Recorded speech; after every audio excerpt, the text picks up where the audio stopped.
Sorry, yeah, David needs to be co-host to be able to record. Okay, I'm recording now, so with my computer. Again, thank you everyone. Welcome to the Environmental Town Hall, a collaboration event with Cardano for Climate. Thank you to be here. It's time to spread the word. Will be a good opportunity to your projects to get more borders and know more about this wonderful community of Cardano.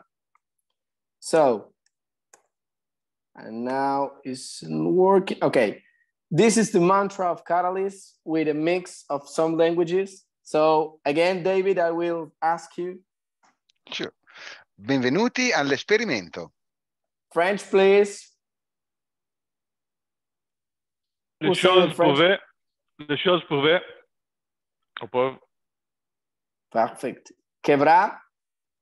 Fin de documentación. In Swedish.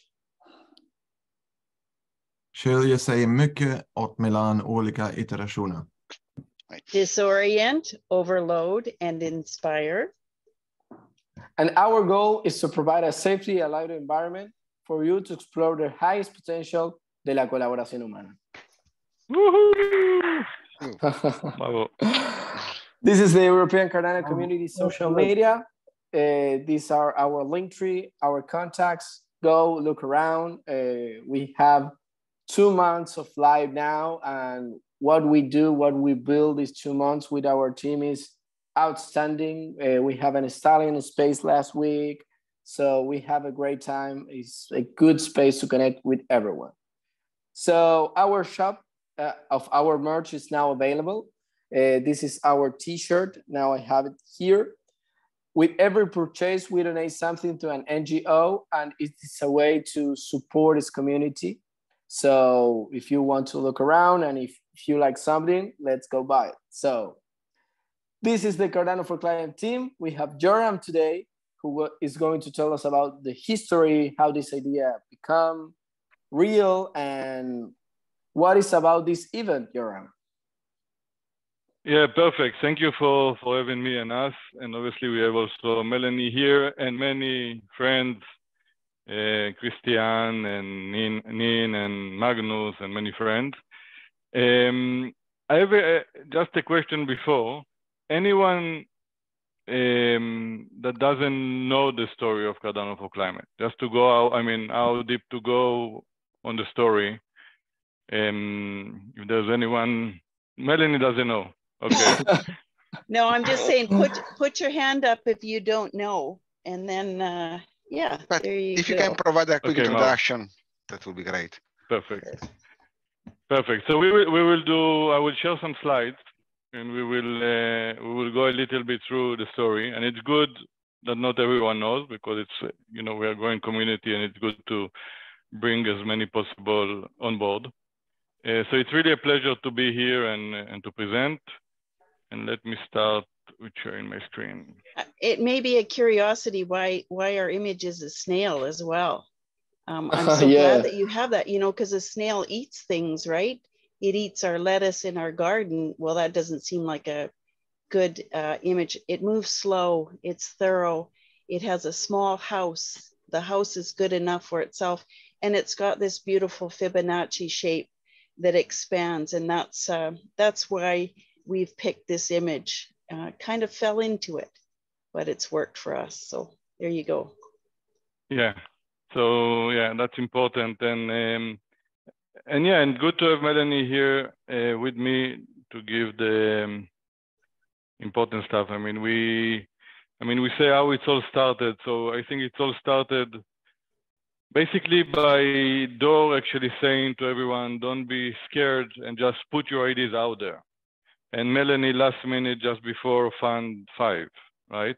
Just say, okay, I'm putting an impact challenge. You want to join? And she sent kind of this to few people, a message, and few people, including myself, said, yeah, we are in, let's do it.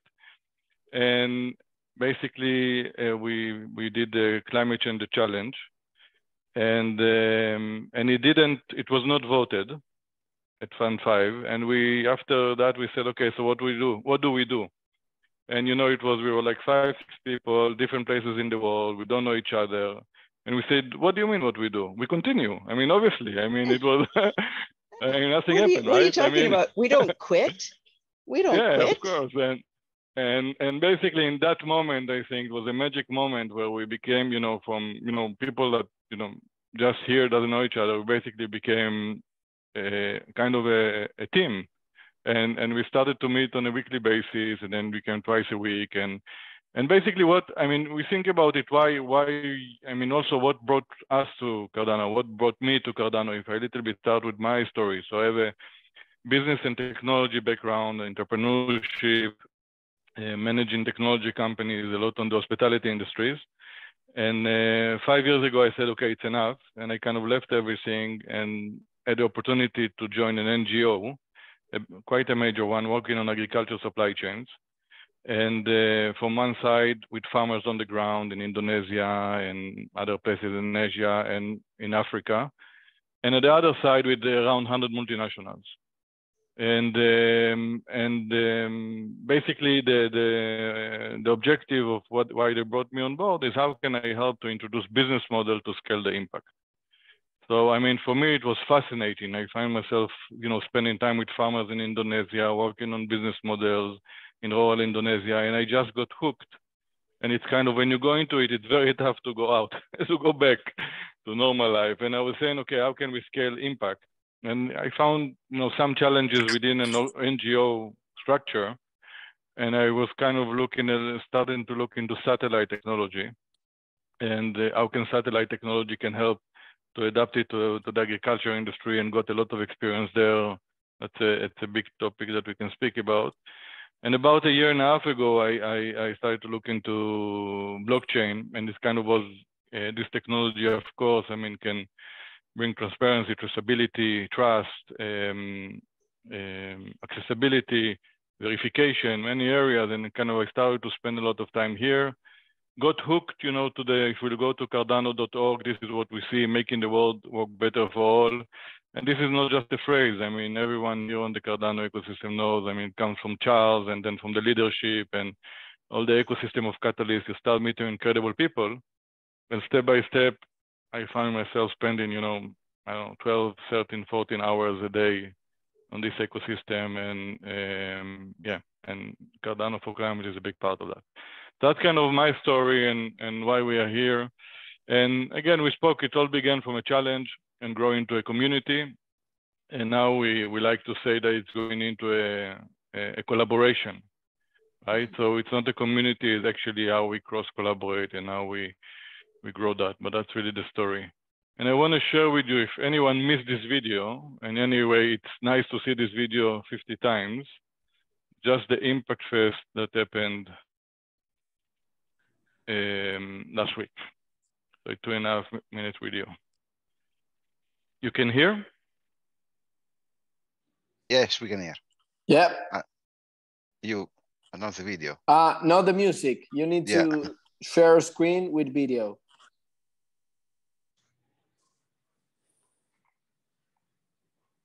Stop sharing and share again with the video option, with sound option.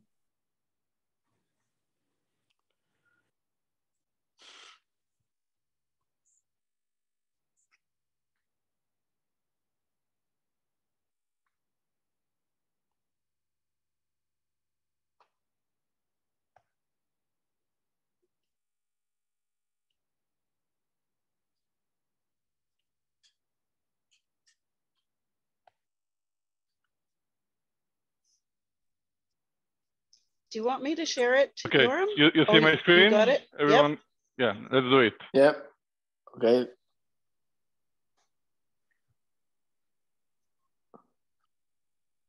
Yeah, I think it's still missing the sound. Yep. Let's see. Just give me a second and I might be able to pull it up. You don't hear it now? No, not yet. So when you share your screen, Yoram, you need to select optimize for video. I did. Okay. Let me try again. Last time. Third time. Things may break. break. Optimize for video. I cannot choose the optimize for video. I cannot choose this option. Okay. Mauro, you have the link to this. Yeah, there should be share sound. You don't need to optimize for video. I did share sound, but still not, we don't hear it. Let me try again, slideshow.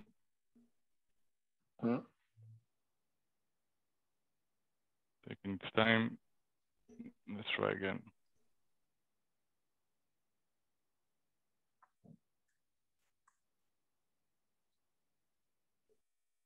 You hear it? No. No. Do you know what? Let me try it. No sound. Let me just try it real quick. Do it. Share sound. Maybe it's not going to work for some reason. I'll try it on mine and then see if it works. Okay, man.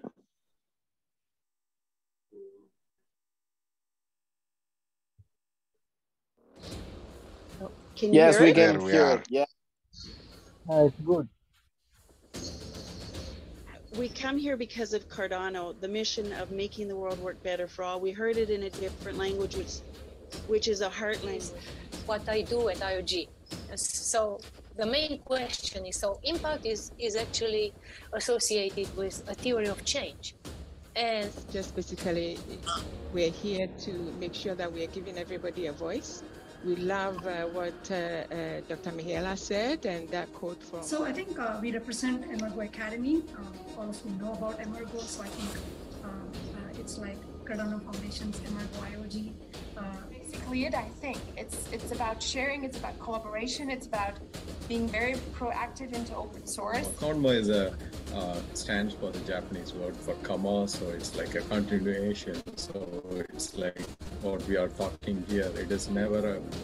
Because we're boots on the ground, we're following nature's examples. Transparency, traceability, trust, accessibility, decentralization are all elements of impact applications. The Urban Farmer D app is a decentralized application. Our job with our application that's going to do the job for the customer is it's going to manage your urban... I'll go quick just because of time, but hey everyone, my name is Cole Bartlett from the Sustainable Aid team, and this is the Community Impact Lead Generator by Cardano for Climate and Sustainable Aid. Fun showed me that we're competing for resources. We're setting ourselves up to, you know, if we're the most popular, get the most votes, we're the clean. Build a decentralized global community to enable technology to fight climate change and social inequality. So a lot of... I'm very, very grateful to you. At the moment, we're learning huge amounts from Rada, and then from Yoram and Laurie and the other guys. We're now. All right. Hello and welcome. This is Cardano for Climate, the very first ever Impact Fest. This is the break. Digamos, Wilkie, bueno, bienvenidos nuevamente a este espacio de lenguaje del corazón. Lo estoy diciendo en español porque... Okay, so first on our list, hot off the press, Zuha. Would you? Yeah, we're not just like that. Okay, let's just wait for to come back. Yeah, I'm going to get the timers. So in Laos, we do not have a formal banking system. We have a lot of villages that are not financially included. And therefore, we...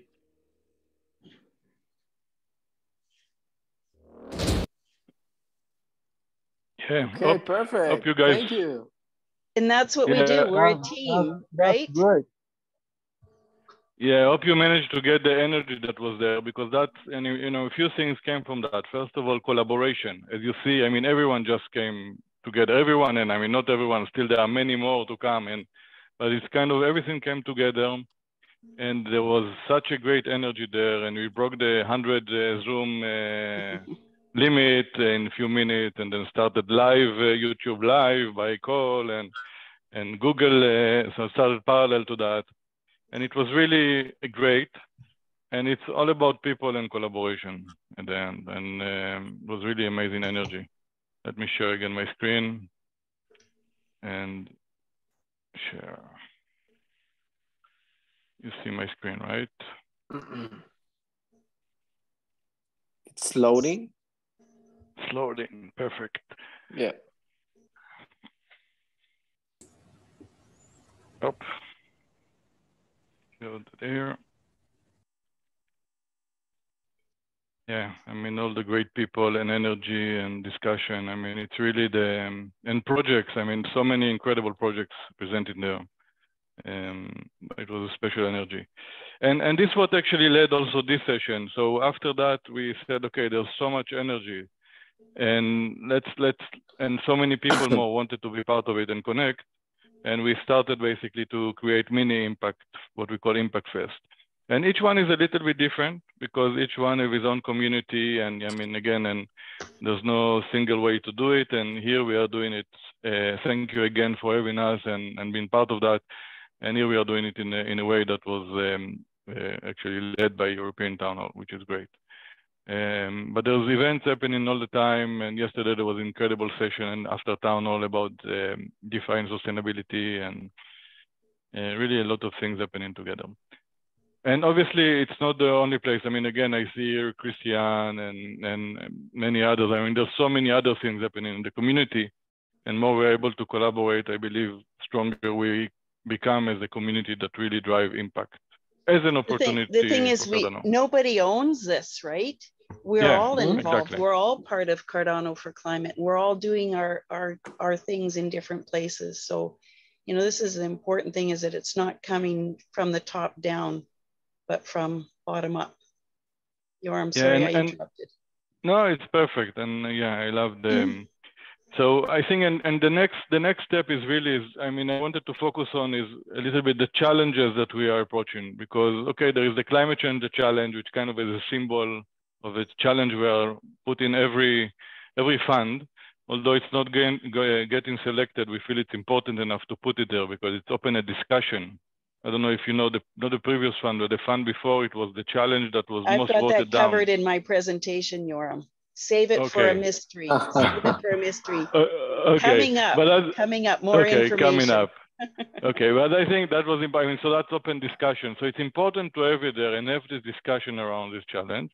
And also another point is that, I mean, people in our view are misconnecting climate change with technology and they are really connected. And this challenge that we have now, obviously, this fund that we have now, where we have such a technology-driven challenge and still 200 impact-driven proposals, right? So technology-driven fund 9. So I don't know if that you cover as well in your presentation, but entrepreneurship challenge, it was important. As another challenge, we put this fund is basically part of what we do at Cardano for Climate. So we encourage collaboration. And one of our goals is how we onboard as many impact-driven companies, leaders, organizations, and projects to Cardano as an opportunity to Cardano. And through our work, we managed to onboard quite a lot of companies already, SeedStars, Goodwall, Accelerate 2030, and many other companies and projects. And that's, so we said, let's create a challenge around that, how we create entrepreneurs. And about this one, I assume, Melanie, you're going to talk later on, right? That's a mystery. Skip that one. That's a mystery. Keep going. And this is probably... your time is up. Your time is up, Yoram. Okay, but I'm not telling about this one, but this one is very, very important for the experiment. But that's it. So another thing that we did is basically we put together now in Fund 9 all the 200 impact proposals. And it was a lot of work. I cannot even explain how much work Melanie and the team and everyone put on that to put it all together. But it's already created a huge wave. First of all, to know that there's 200 out of 1,000 proposal, impact driven, with intention. I mean, social and environmental intention, impact driven proposal. That's incredible. And we are able also then to obviously communicate it. IOG, CF, and so on, but also we build basically into lead donation, great help with them and with the AIM team. We build into basically lead donation, the search criteria there is by impact, and AIM team basically created a full guide of impact-driven proposals. that we can share.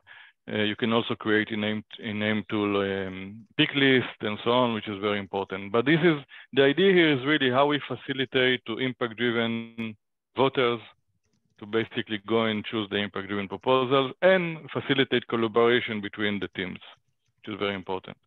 So a lot of work here. Yeah, I mean, that's another big thing that is happening in Cardano for Climate that might be interesting for a lot of people. There is a Gimbal token experiment happening within the community, and Cardano for Climate is a big part of that. So it's coming from Gimbal Labs, and it was kind of a long process.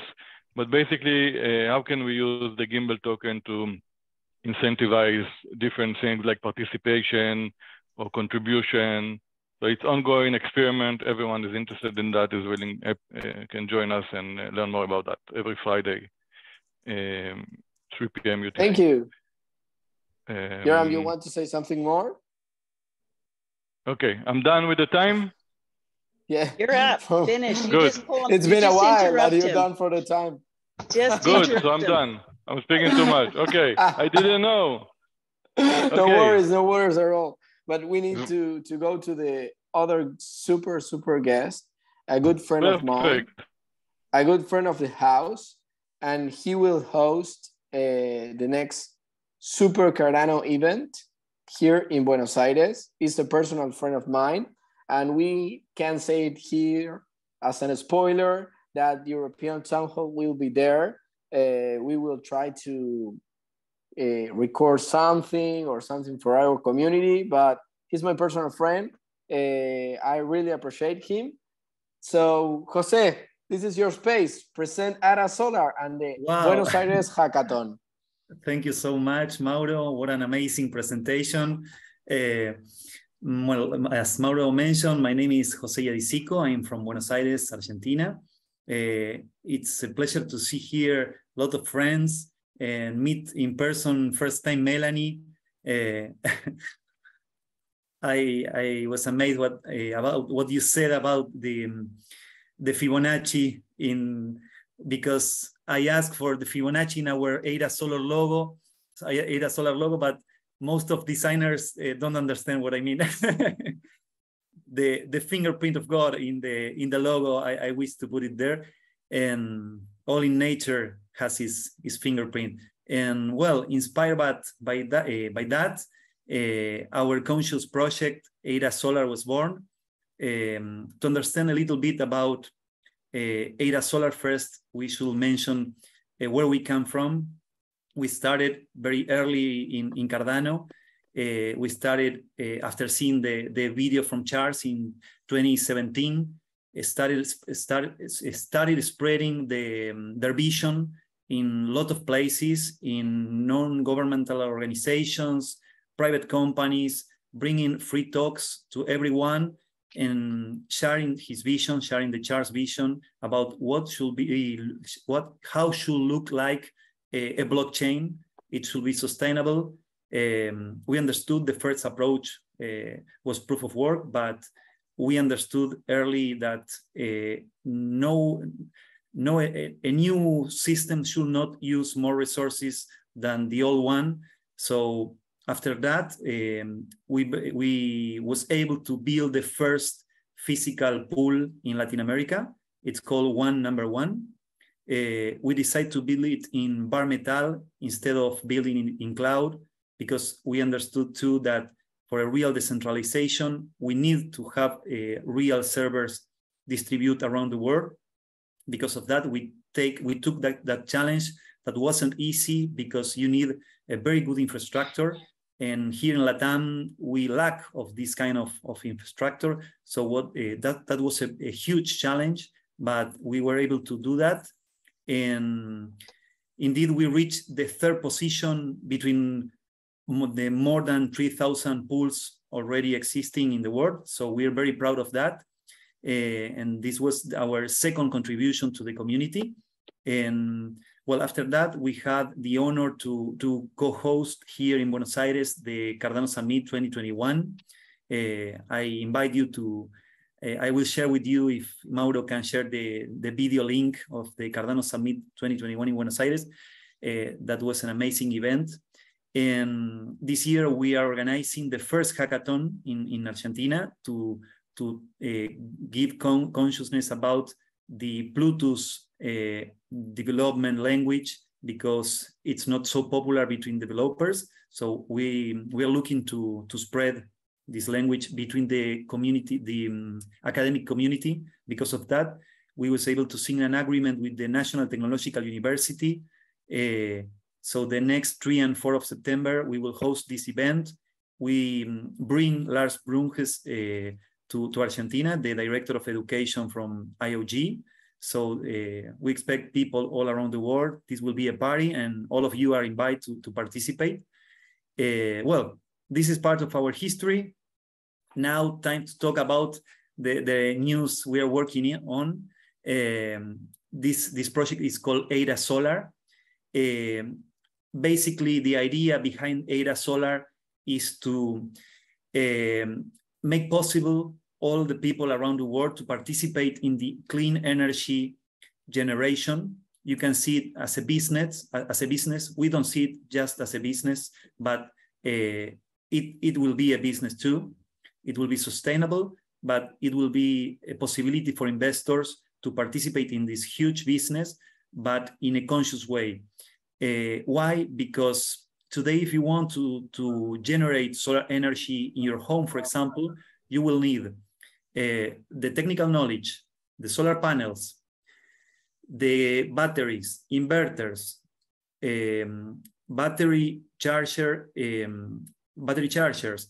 make the installation, the maintenance, and you need to take in account that probably your home will not be the best place to absorb the most of the solar energy. Because of that, we decide to make it in a big scale, in a solar farm, more than 5 megawatts of energy generation in an ideal location. Indeed, here in Argentina, we have one of the best places in the world because we have a desert. It's in the San Juan state. It's called the land of the sun. They have a huge amount of solar radiation. And the idea basically is to allow a lot of small investors to work together and reach a critical amount of energy capacity generation, combine that and build a solar farm and start producing energy with the advantages of scale economy. With all these improvements, all the metrics improve, and at the same time, you can participate through the platform. The platform is called Ada Solar. Today, it's online, and if you enter to ada.solar, you will see the information about the project. Because this is a very challenged project, we decided to divide it into several steps. Step 1 was funded in Catalyst Fund 7. It was a research about the possibility, because we start just seeing it as a possibility, but we need to confirm that. So we make a lot of research. We visit several solar farms in San Juan, and we was received by the government and the energy companies there, and they receive us very well. Indeed, they told us, we were waiting for you because we already know what you're trying to do, and we will support you. And so we are very happy to tell anyone that this can be done. And we already have 10,000 squares of terrain there available. We already bought it. So we have most of the requirements, the technical requirements already solved.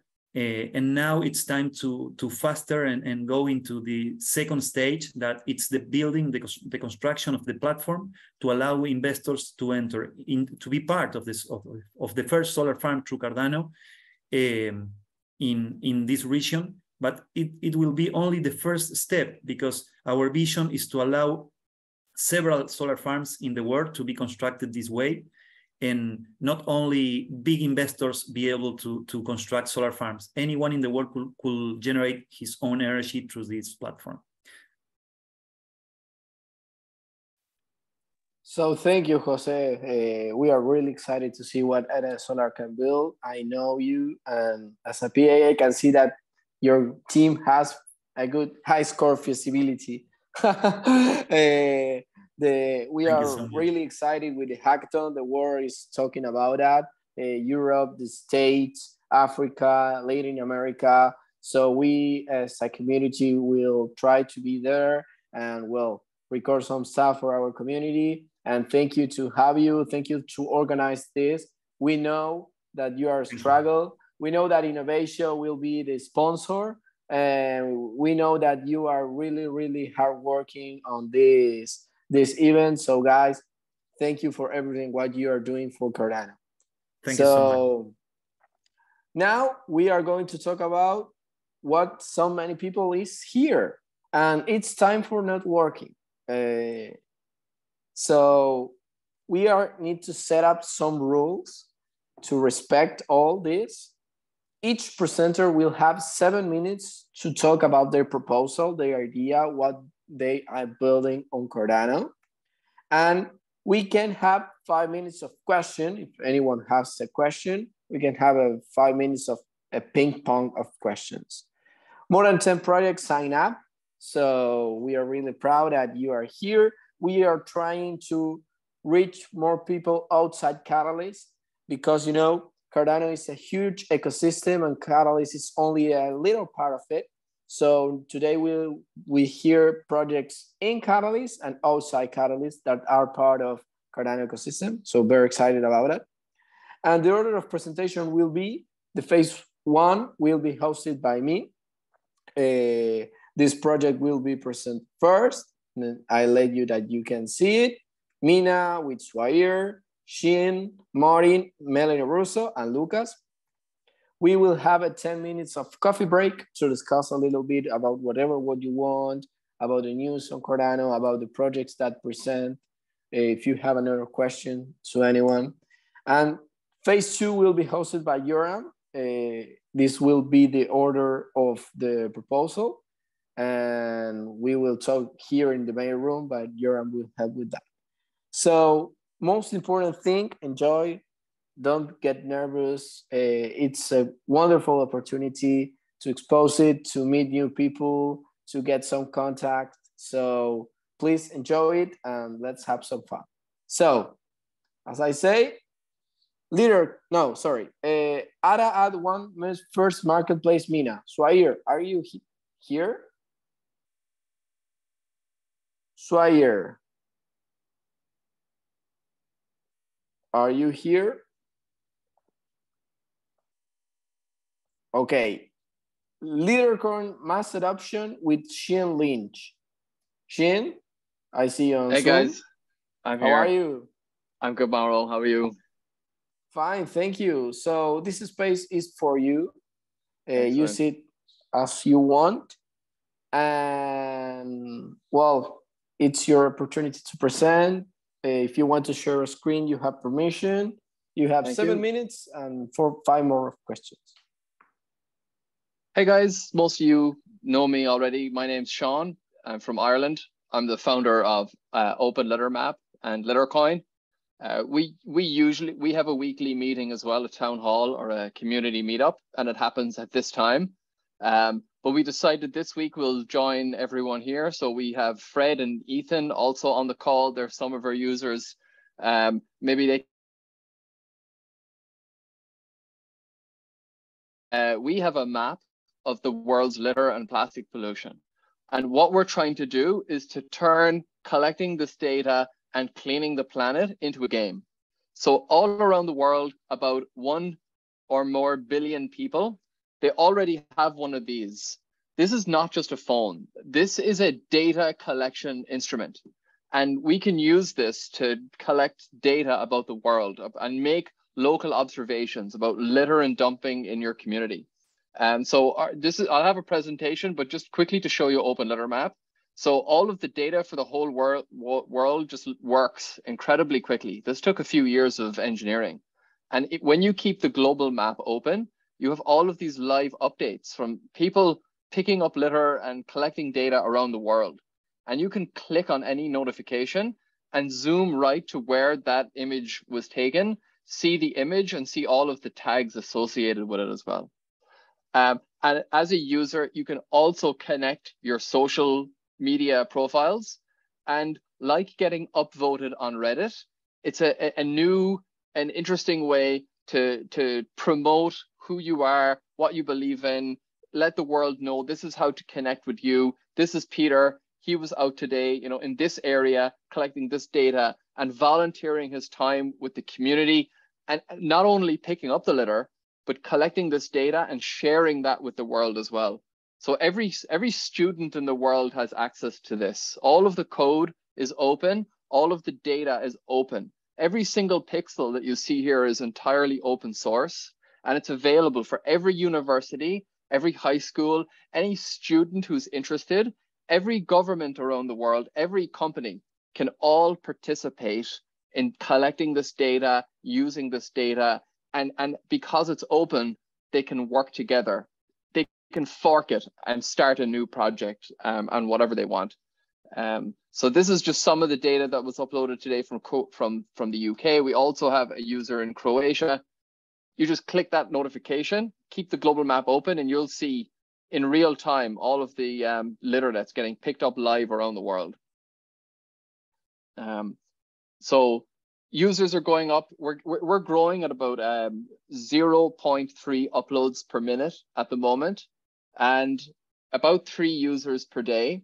And we usually have our Zoom call, which is live now, but we've decided to join this week's community call instead.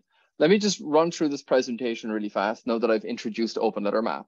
So we're trying to unlock the power of citizen science. There's about 1 billion people around the world who have this data collection device already. We need it to make it fun. We also need to create an incentive. So traditionally, collecting this type of data focused on biodiversity.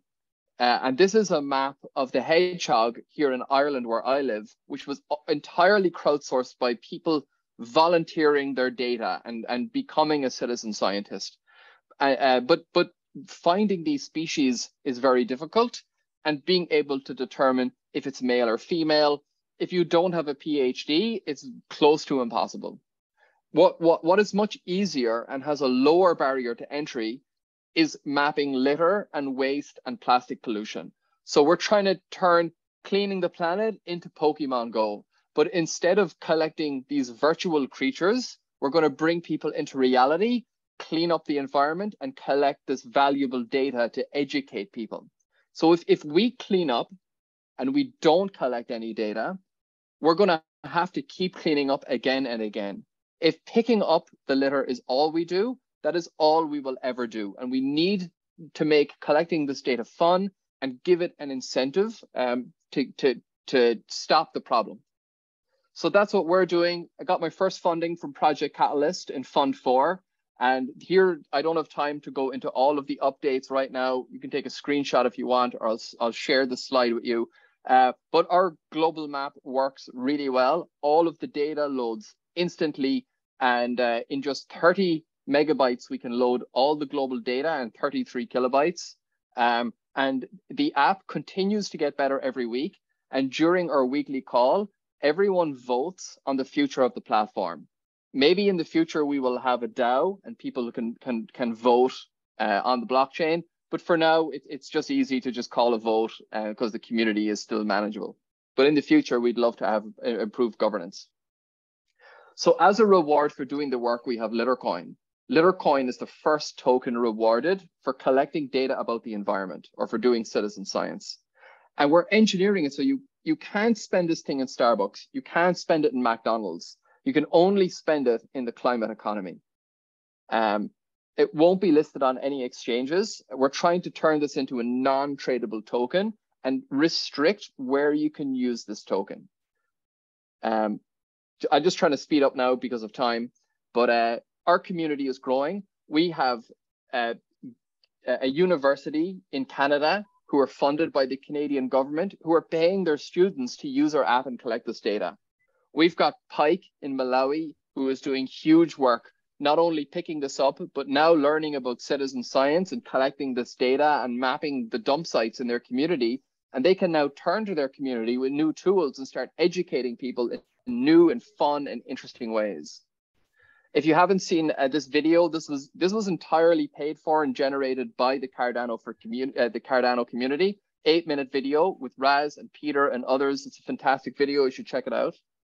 And we need Catalyst because science funding, where I'm at in Ireland, it's broken. There's a 65 million euro research fund, but I can't apply because I'm not part of a university.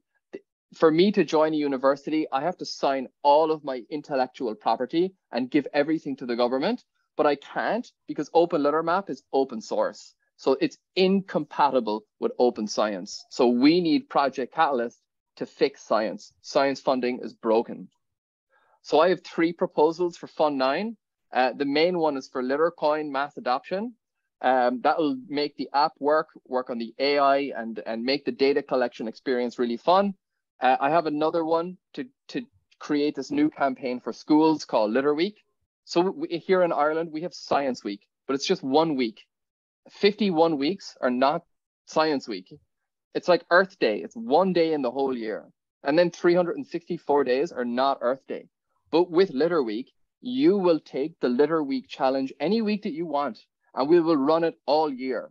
And then at the end of the school year, we're going to have prizes live on Instagram, give away 1 or 2 iPhones, a laptop. Students are going to get really engaged and collect a ton of data. It's going to totally transform citizen science. And I have a bunch of other citizen science apps as well. So if you like what I'm doing, you like this type of work, please vote for citizen science in Fund 9 and help us clean the planet. That was an outstanding presentation. You respect the time. And yeah, what you are showing, Juan Pablo? He's showing something, but I didn't see it. That's the app, and I'm going to check what can we do in Argentina. It doesn't take the image, the camera. It's very strange. No, because you have the Zoom background. The side That's background. why. Okay, perfect. Shane, I love your presentation. Oh, now I can see it. I love your presentation. It's very more clear when I was meet you, I meet you in a breakout room in the Global Town Hall, and with this all wonderful presentation, I can understand more this project, their goals, their objectives. I don't know if anyone here has a question. Yaram. I would say a remark, not a question, because in addition to this project, Sean is doing everything in open source, as he mentioned. And it's really more than just this specific project. It's by kind of building the infrastructure for open source tool for citizen science. And that you can imagine many other applications. And he's very generously share it with other people, including a case for Ukraine and others. So really incredible work, and really the way of collaborative is really a good example of collaboration. So yeah, well done on that. Perfect. Nin, Melanie? Hey, great job, Sean. Love to focus on open source stuff. As you know, I'm a big fan of open source, and actually Lettermap and Lettercoin is a great way for people to onboard. And I think focusing on adoption and getting people on Web3 by doing something that normally they either would do or would not do, right? And incentivizing them makes a lot of sense to me. I hope you get funded so that we can help you draft some devs. Yeah, my question is, what is your biggest challenge? Really good question. For me at the moment, personally, it's finding the time to work on the project because I also have a day job. So time management is my biggest problem. But as for the app, I think there's a lot of people who don't see the value in collecting this data. They wonder, why don't you just pick it up? And we do, but it comes back. So we need this data to start educating people to find out, where are we going to put bins? And if government is spending millions, are they doing a good job? Could it be improved? We don't know because the data doesn't exist. So that's the biggest challenge for us as a community right now, is encouraging people or educating people about, yes, we need to pick this up, but we have this really powerful device and trying to educate people about how powerful this device really is. I think we've learned that this is a great tool for sharing information on social media, but we haven't yet discovered how powerful this device is for collecting data about the world around us. And is data like the most valuable thing about Open Map? First question. And second is, if you get funded, are you gonna quit your day job and focus on this full time? Oh, nice question. Yeah, quit the day job. Yeah, definitely, 100%. I want to do a PhD. This is my life. This is what I do for fun. I only have a day job because it allows me to become a better developer and continue doing this. Otherwise, I would have a different day job. But I have a day job as a software developer because it gives me the skills to continue. As for the data, actually, I don't think it's the most important thing. I think the most important thing is empowering someone with the ability to create new information about the world. So traditionally, the only people who could collect data, known, mapped, geographic information was a very small percentage of the world's population. And these tools that we use, these were invented by colonialists to manage military and to extract wealth. That's the origin of these tools. And they continue to be used by governments today for surveillance, for managing populations, for deciding where to build a new school. But that is now shifting.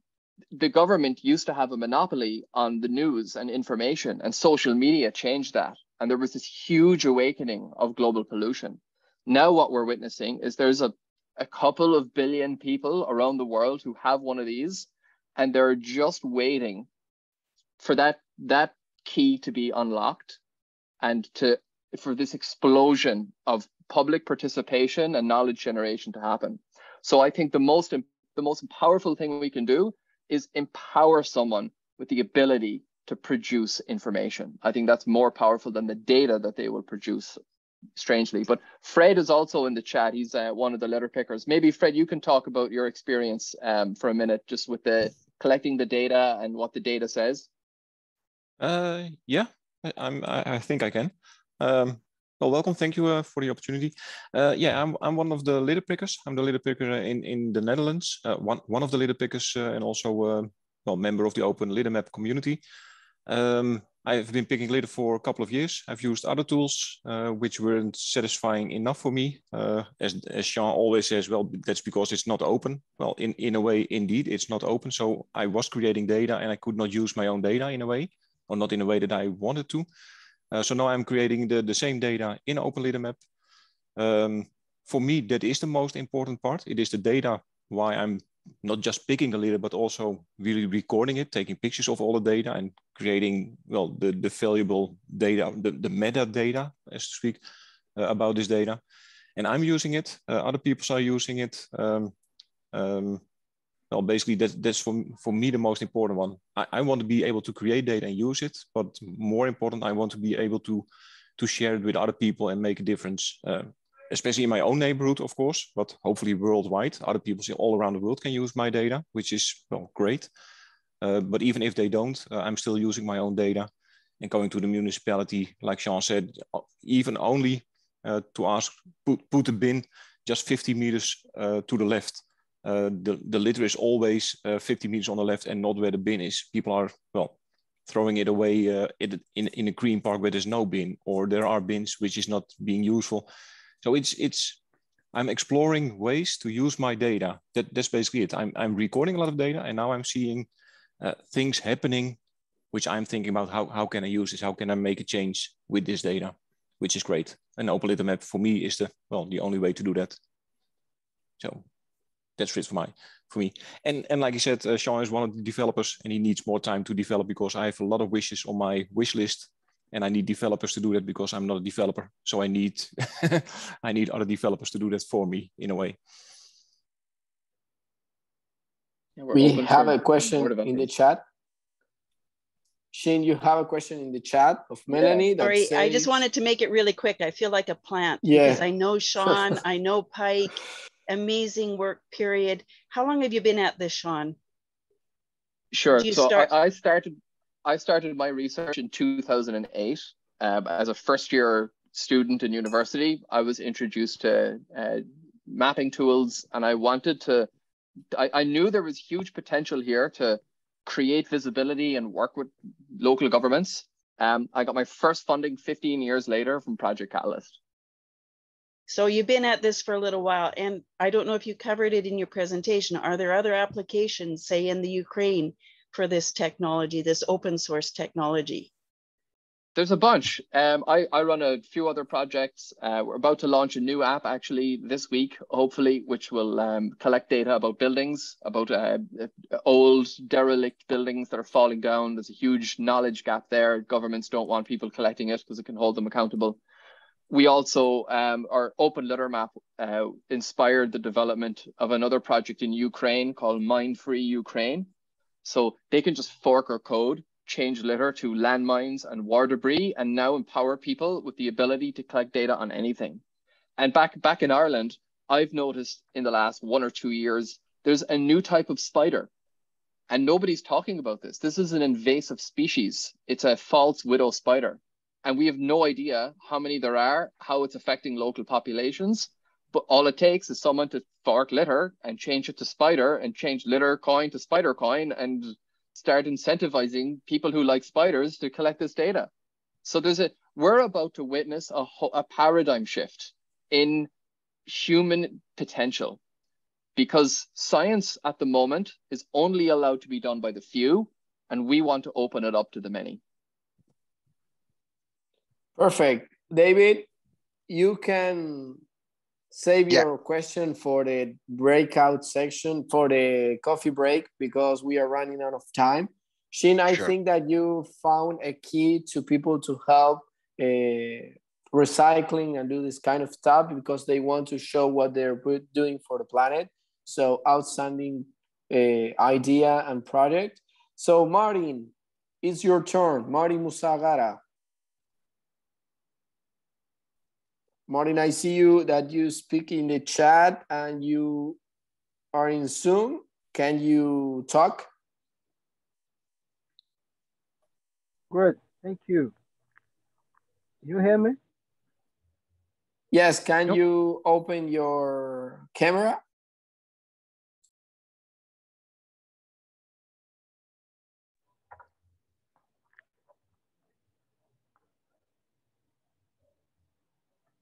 Is this teamwork, Boaz sharing the screen, and Martin, fabulous collaboration? Yes, it's the team. So hello, Mari. So you have 7 minutes to present. Maybe we can shut off the Zoom as well, Mauro, because there is data usage coming out of Africa that we don't often recognize. So up to Martin if he wants to keep the camera on or not.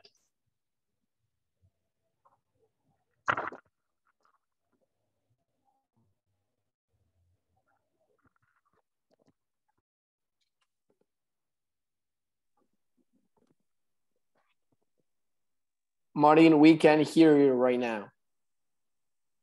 Okay. Now we can. Okay.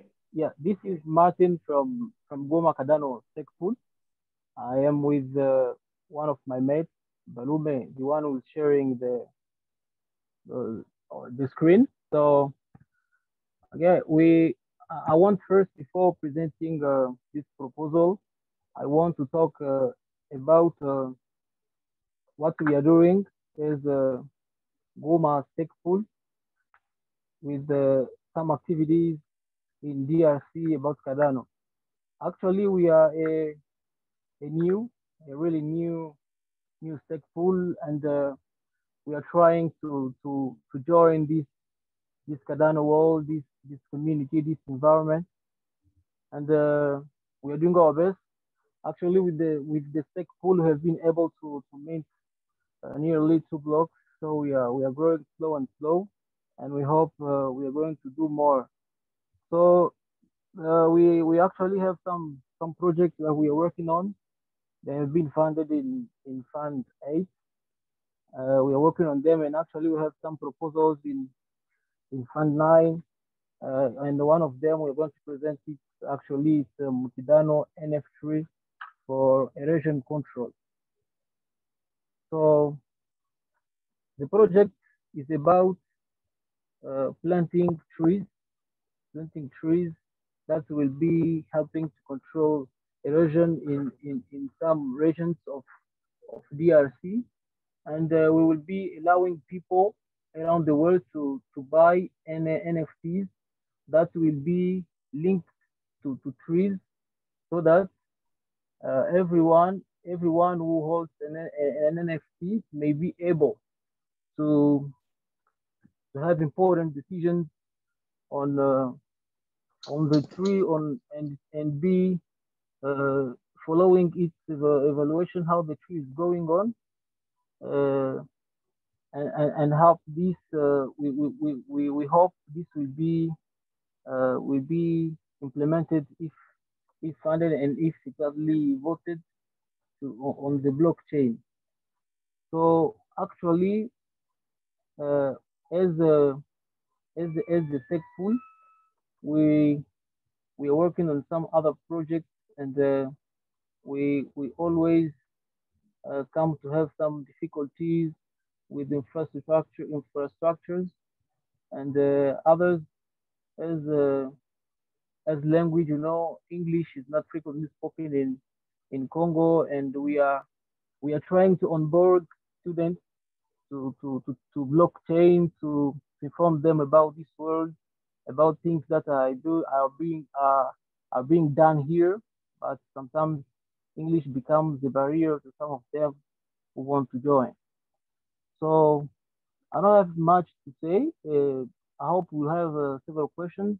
And actually, we are raised by ISER Grand Lac, which is an environmental institution, and with some possibilities. And it's with them we are going to implement these NF trees, because we have actually nurseries where we grow some trees that will be linked to NFTs, and to allow people to hold them. So Boaz, do you have anything to add on what I came to say? I don't know. I don't have much to. Do you get me, please? Yes. Great. I'm gone. Yeah, of course. Yeah. I do not have many things to add to that Martin was speaking to, but I can share you some of our trees we are trying to work on, so that's our project be really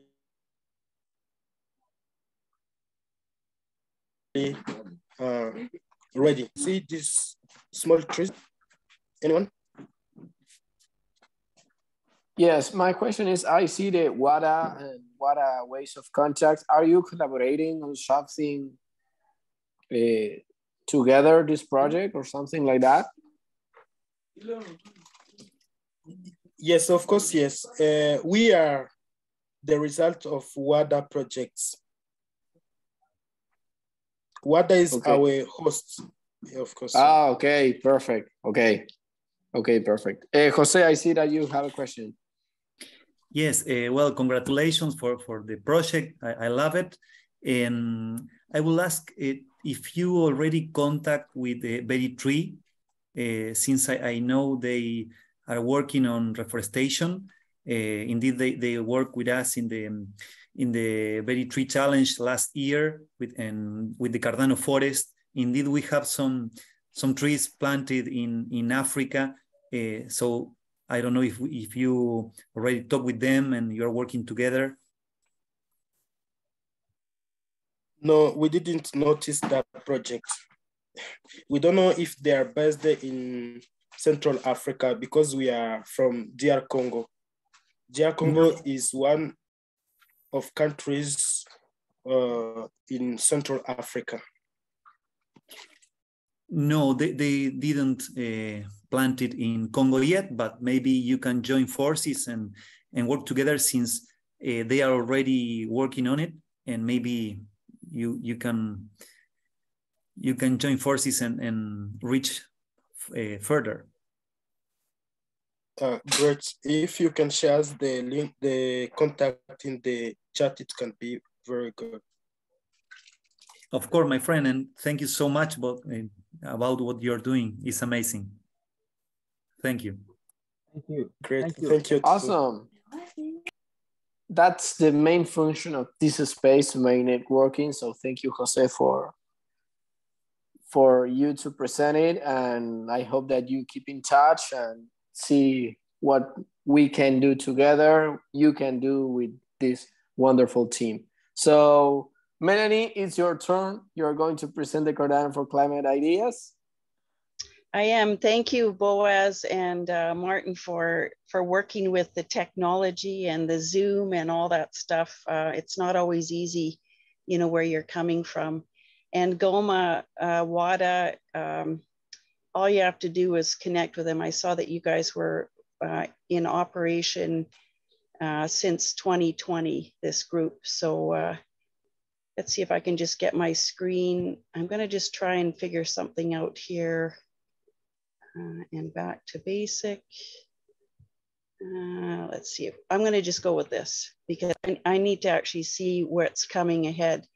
For those of you that don't know me, a lot of people don't actually know me. My greatest job in my life has been to be a mother, and I'm going to be a future grandmother. And that's what motivates me to get up every morning and make sure that we have a better future for the future generations. I am an extreme introvert. If you put me on a scale from 0 to 10, I'm a -3. I'm also a tree hugger. I live off grid. I love math, although I've lost a lot of that through some PTSD stuff. And I am co-facilitator of Cardano for Climate. And really, this is, I feel like I found my ikigai in this. And I don't think that we have any doubt that we have, I think I'm going to wing this. Usually I like to see my slides. I only have my little laptop that I'm working on, but we're going to go with this. I don't think we have any doubt that climate change is humanity's greatest challenge. And we heard from Scott Poynton. Magnus is here representing Earth Trust and their proposal. We heard from Scott Poynton a while back that climate change is a failure in cooperation. Let's see if we can do this. We are drawn here to Cardano because of the mission to make the world work better for all. Cardano for Climate comes along and we want to make the world work better for all. We're in this environment of Project Catalyst where we can grow and where we can thrive, where we can spread, when we know that things will break. And one of the things that broke that we saw in Fund 7 was this.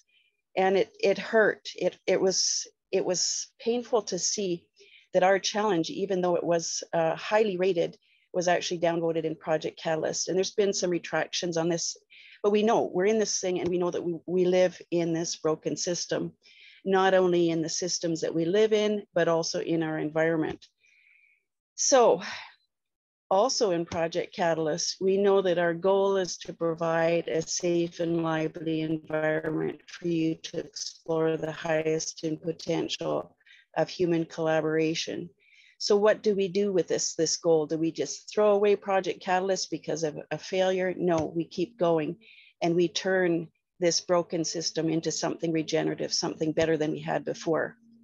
The word regenerative comes from Robert Rodell, where he took regenerative organic to describe a holistic approach to farming that encourages continuous innovation and improvement of environmental, social, and economic measurements. I have a video clip here that I'm not going to play, but it is in this slide deck. And there's another one on regenerative agriculture, but for time, and I forgot to set my timer, so hopefully I'm not going to go over. But this felt like another crazy idea that's been brewing in my heart since Fund 7, when I realized we were competing for limited resources. including fun. So we've thrown this challenge in. It's a $250,000 challenge, $250,000 challenge category, a challenge setting for Fund 10. And it's meant to generate solutions and seed Cardano adoption. It's going to be open source, transparent systems, not proprietary, to create more transparency and hope in our future coming forward. This challenge, I believe, is an opportunity for Cardano, and I believe it's an opportunity for us.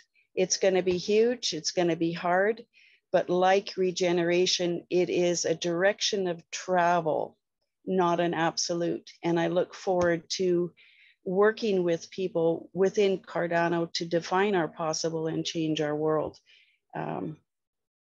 I believe, yes, the team behind this challenge is Cardano for Climate, as you've heard from us, a big community. We're open source, and we have Telegram specifically for this challenge. We also have the Cardano for Climate Telegram chat as well. So I think that was the end of my slide deck. I probably zoomed through that and in record time, I hope. And I'm hoping that people will have questions so we can fill up the rest of the time. Yes, I have a huge question, a deep question about how you see the future of Cardano for Climate, because I see that you are now starting to do some activities for the community, but it's not easy for the community to set things up and go ahead, because, you know, it's a little bit difficult to regroup the team, divide the task. So how do you see the future, you, Yoram, and the rest of C4C team?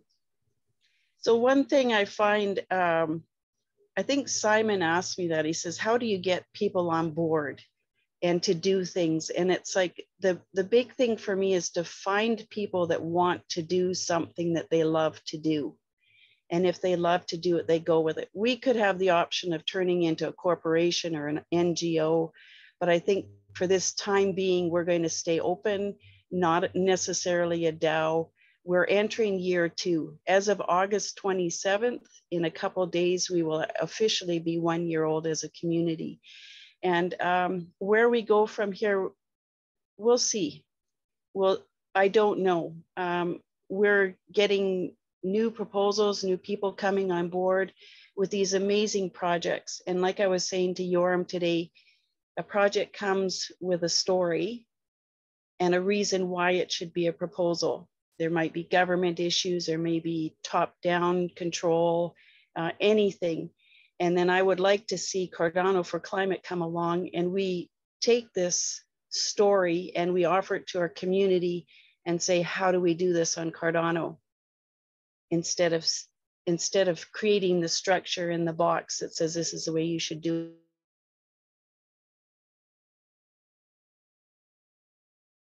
And they say, hey, I can jump in and help on this. What if we do it this way? Because that's the one thing I found in Cardano for Climate. If you come with a preconceived idea, it's only that small. But when you come with an open question or an open idea, like an open challenge, like this one, I don't know what this is going to look like in the end. But again, it's a direction of travel, and where we end up, who knows? We're going to get out of the ruts, though. That's one thing that this challenge, I feel like, is we're steering really hard somewhere, and we're getting out of this broken system and trying to create a model for cooperation over competition for funds. So that's the big thing about this challenge. Is there's a whole bunch of notes that I missed in my stuff. We're going to come in under budget. Everybody's going to cooperate on this fund. There's no losers in this challenge. We're not going to be going, oh, you know, you can't be in. We're meeting once a week, coming probably in September, to collaborate on this. And my goodness, it's going to be a challenge. It's a challenge within a challenge and an experiment within an an experiment. But with the experience I've had with Cardano for Climate, being in the Project Catalyst environment, I believe that we can actually do this. I think we have the ability to do that as a community. Being a community is a challenge itself, you know?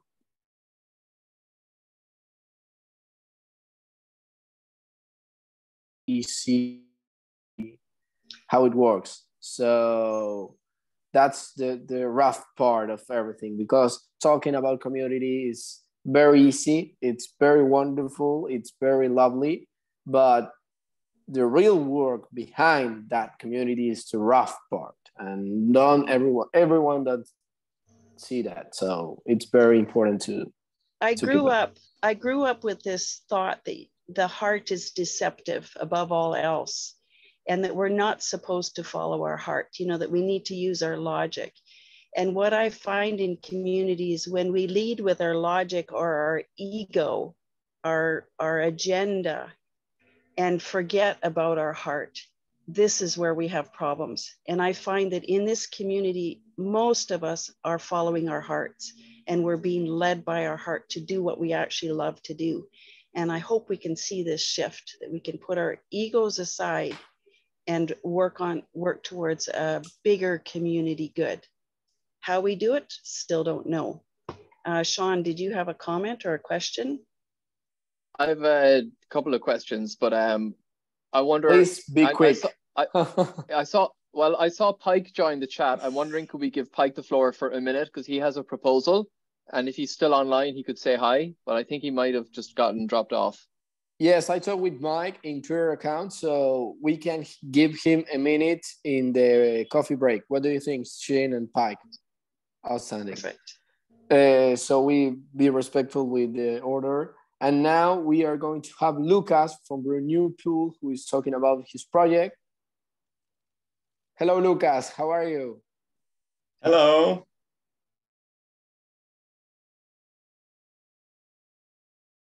Okay. Hi, I'm Lucas. I'm stake pool operator of Renew Pool. It's a mission-driven pool that is about recycling and renewable energies.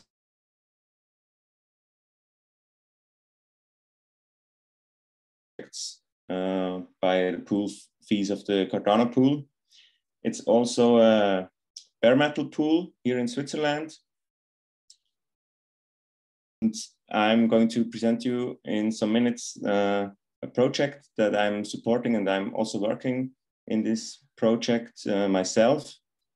So I can give you some insight. So it's about a 3D printer that prints with recycled plastics. I think all of you know that like 15 years ago, it started to be, 3D printers started to be available for everyone to buy do-it-yourself kit, draw objects and let them print by the printer. So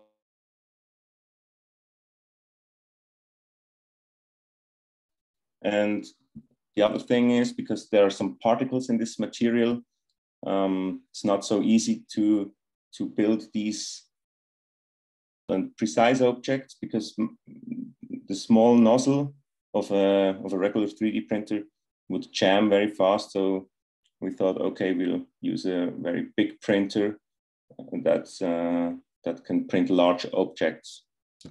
So I'm gonna try to share the screen here. Yeah, sorry, I was made that.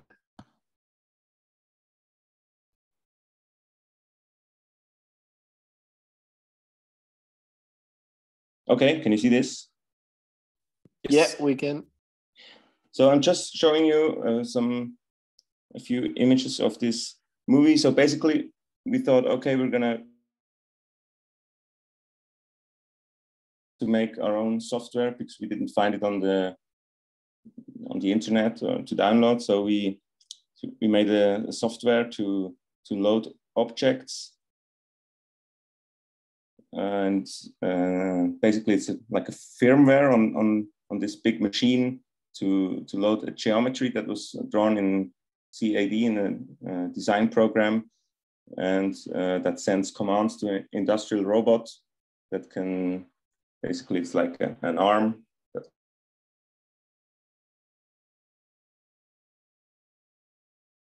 And we need to, for this, we need to melt the plastic and always have an overview of the temperature and the motor speed and whatever is on the printer. I'm just showing you here images. It's basically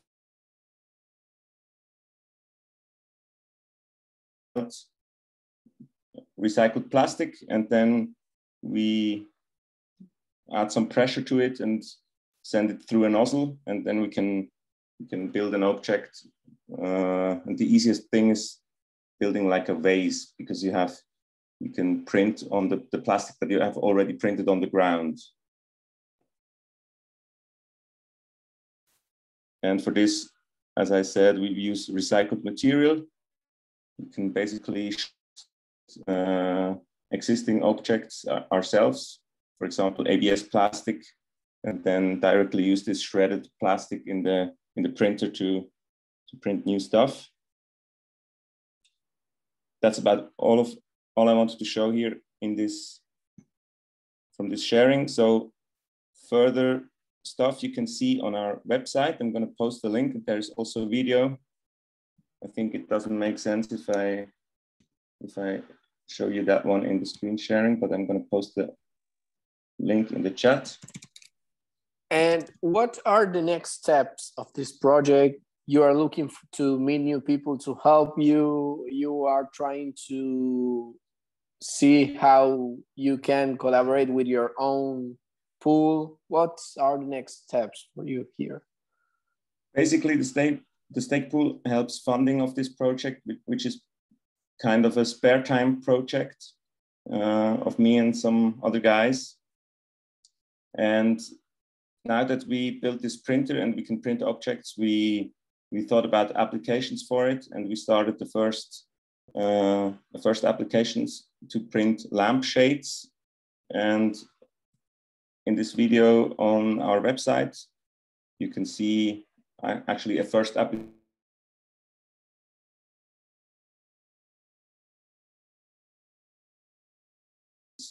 And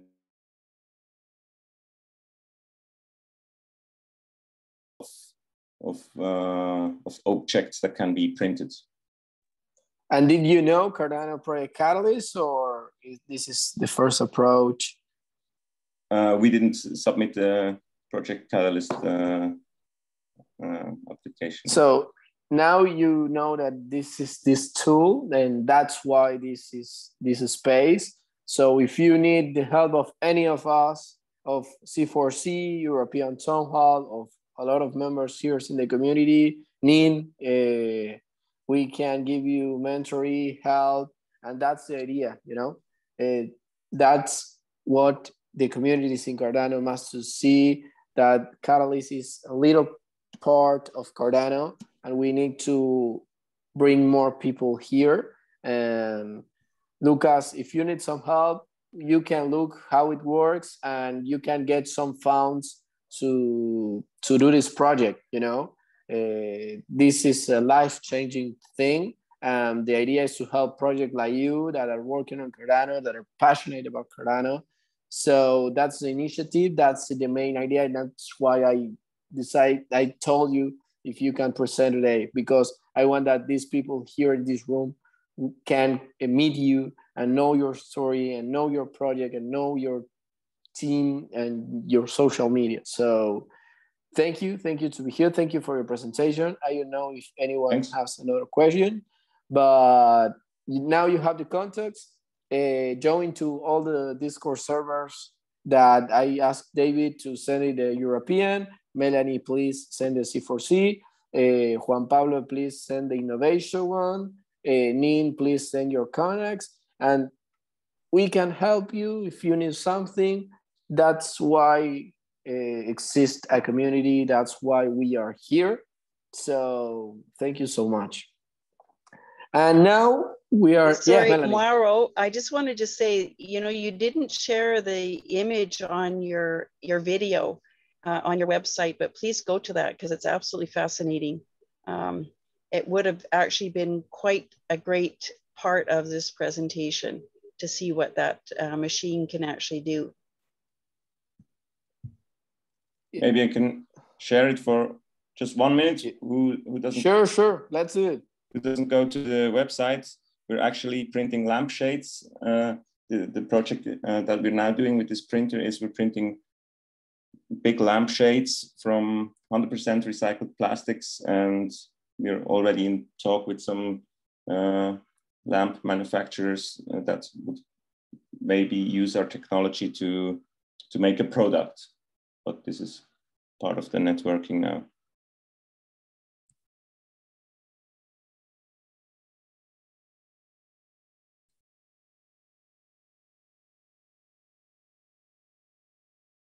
I think if I play this video, I think my computer is too slow. It's maybe quite not a good experience. I don't know. No worries. How does it work? It's like a fast slideshow. It's great.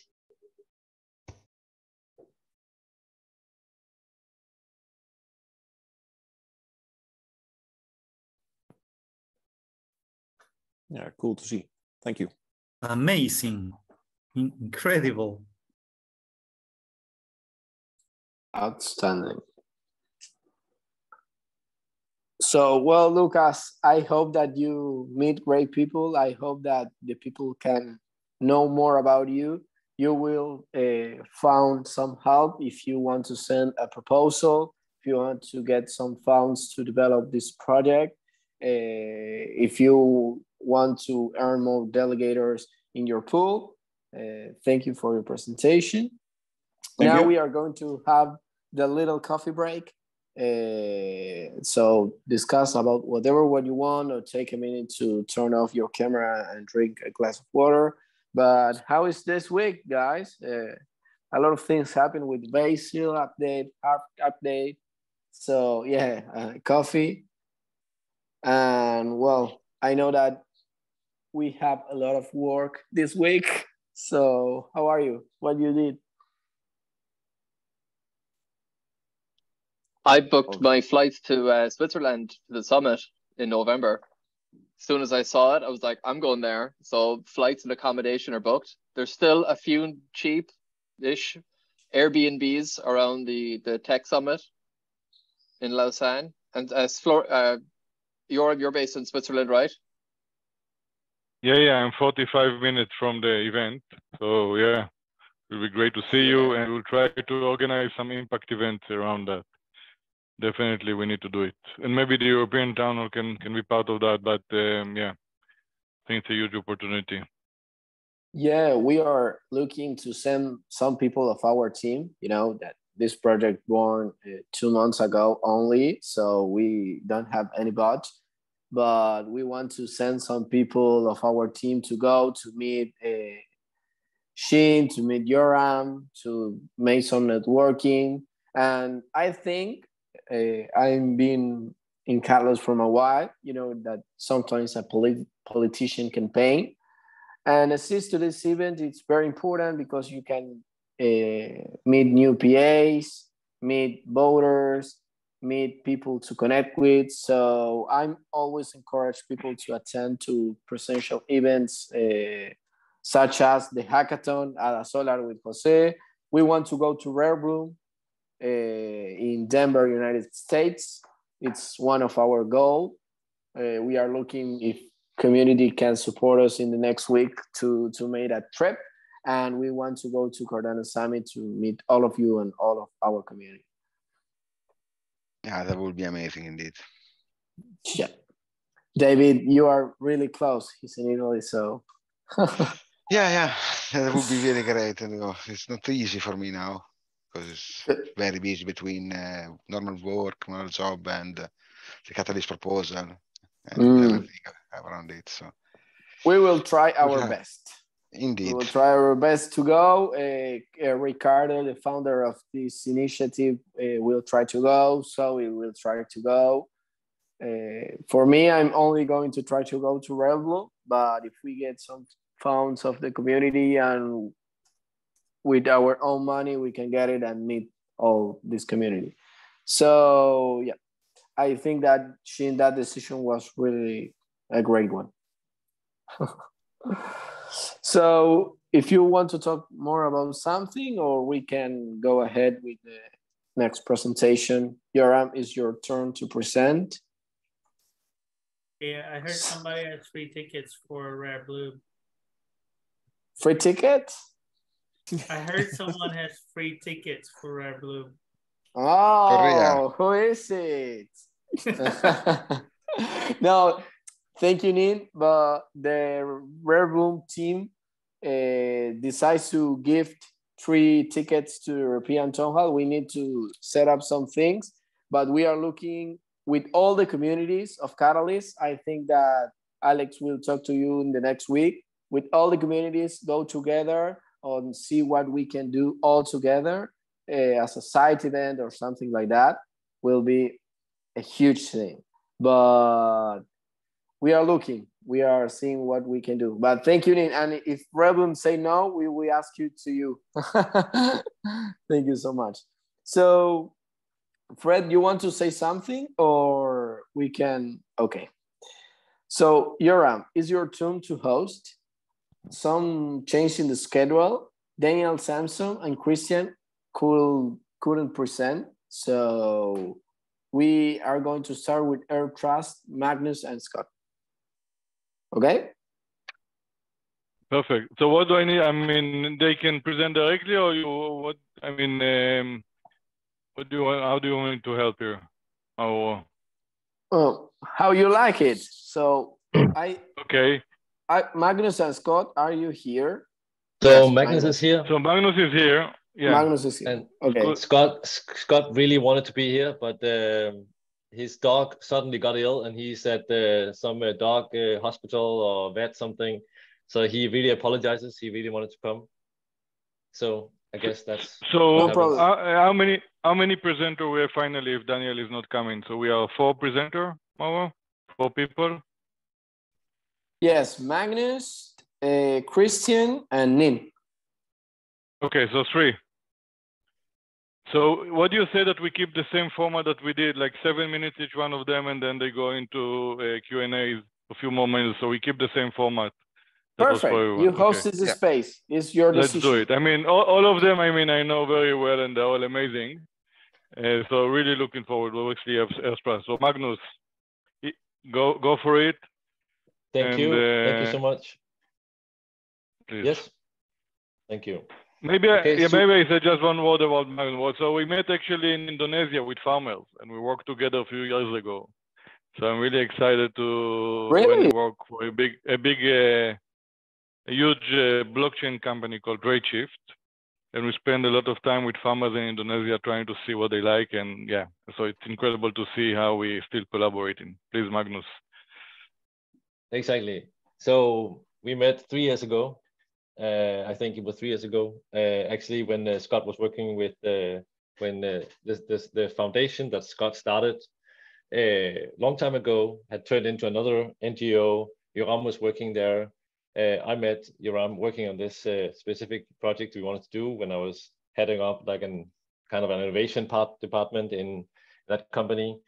And then, you know, Yoram knew Scott, and we met kind of the team. So it's kind of like been, you know, the team forming over the last 3 years without really knowing each other. And then suddenly the last 6 months, everything has kind of come together in the team.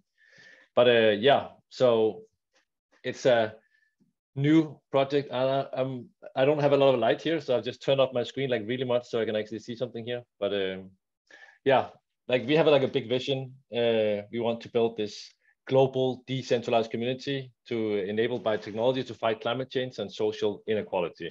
And this is, of course, like very grand and very abstract, but this is, anyways, this is actually the goal. But we I actually already started to work on this from a Fund 8 proposal that we got. And this is the team that I just mentioned. So Scott, been a huge force in sustainability, and last 30 years built up this NGO that was called the Forest Trust in the beginning. It's called Earthworm now, and that's where Yoram was working when I met him 3 years ago, working in a small place in Indonesia, trying to figure out how to work with farmers. And actually, it was the start of the ideas that we are working on today. And then through the last 4 months, we met Joseph, or at least I did. I think Yoram knows him for a further time, who's really big in remote sensing and taking satellite pictures and using some low resolution, using AI to enhance them and to recognize what's happening on the ground. And then myself, I've been working in Web2 products, for many, many years. But now moving into Web3, really wanted to make a huge impact on environment with technology. Yeah, so it's gonna be high level, but it's a grand vision that I think has come together based on all the experience that Scott also has, and have identified that all the problems with untransparent supply chains and all the money that goes through supply chains, very, very little of them actually end up on the ground where the real work has actually been done. So Scott has been working a lot within agricultural supply chains, and his new NGO is focusing on mitigating climate change.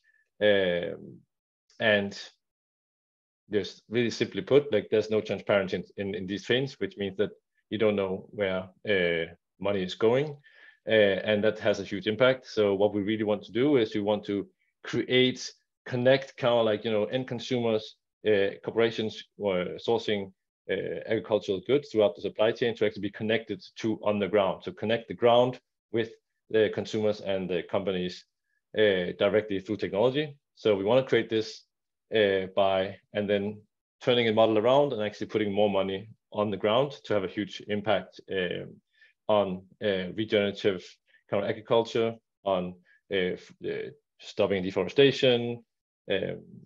Like this. So I see time is really flying, so I'm just going to be a little bit fast.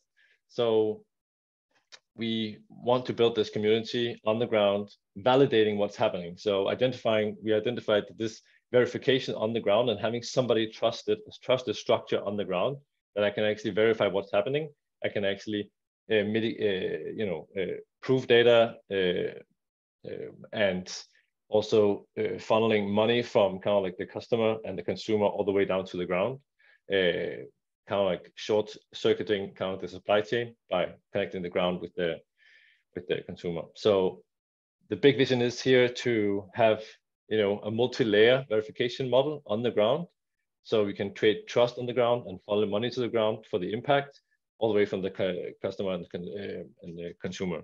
And this technology could potentially be kind of like more like a foundational one, that if you have trust, and you know what's going to happen, you can use it for multiple use cases here.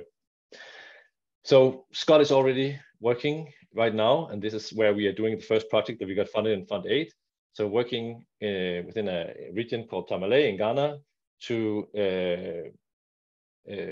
collaborate with farmers there in I think 25 districts to farm in a regenerative way for a company called What If Foods, which are producing plant-based milk.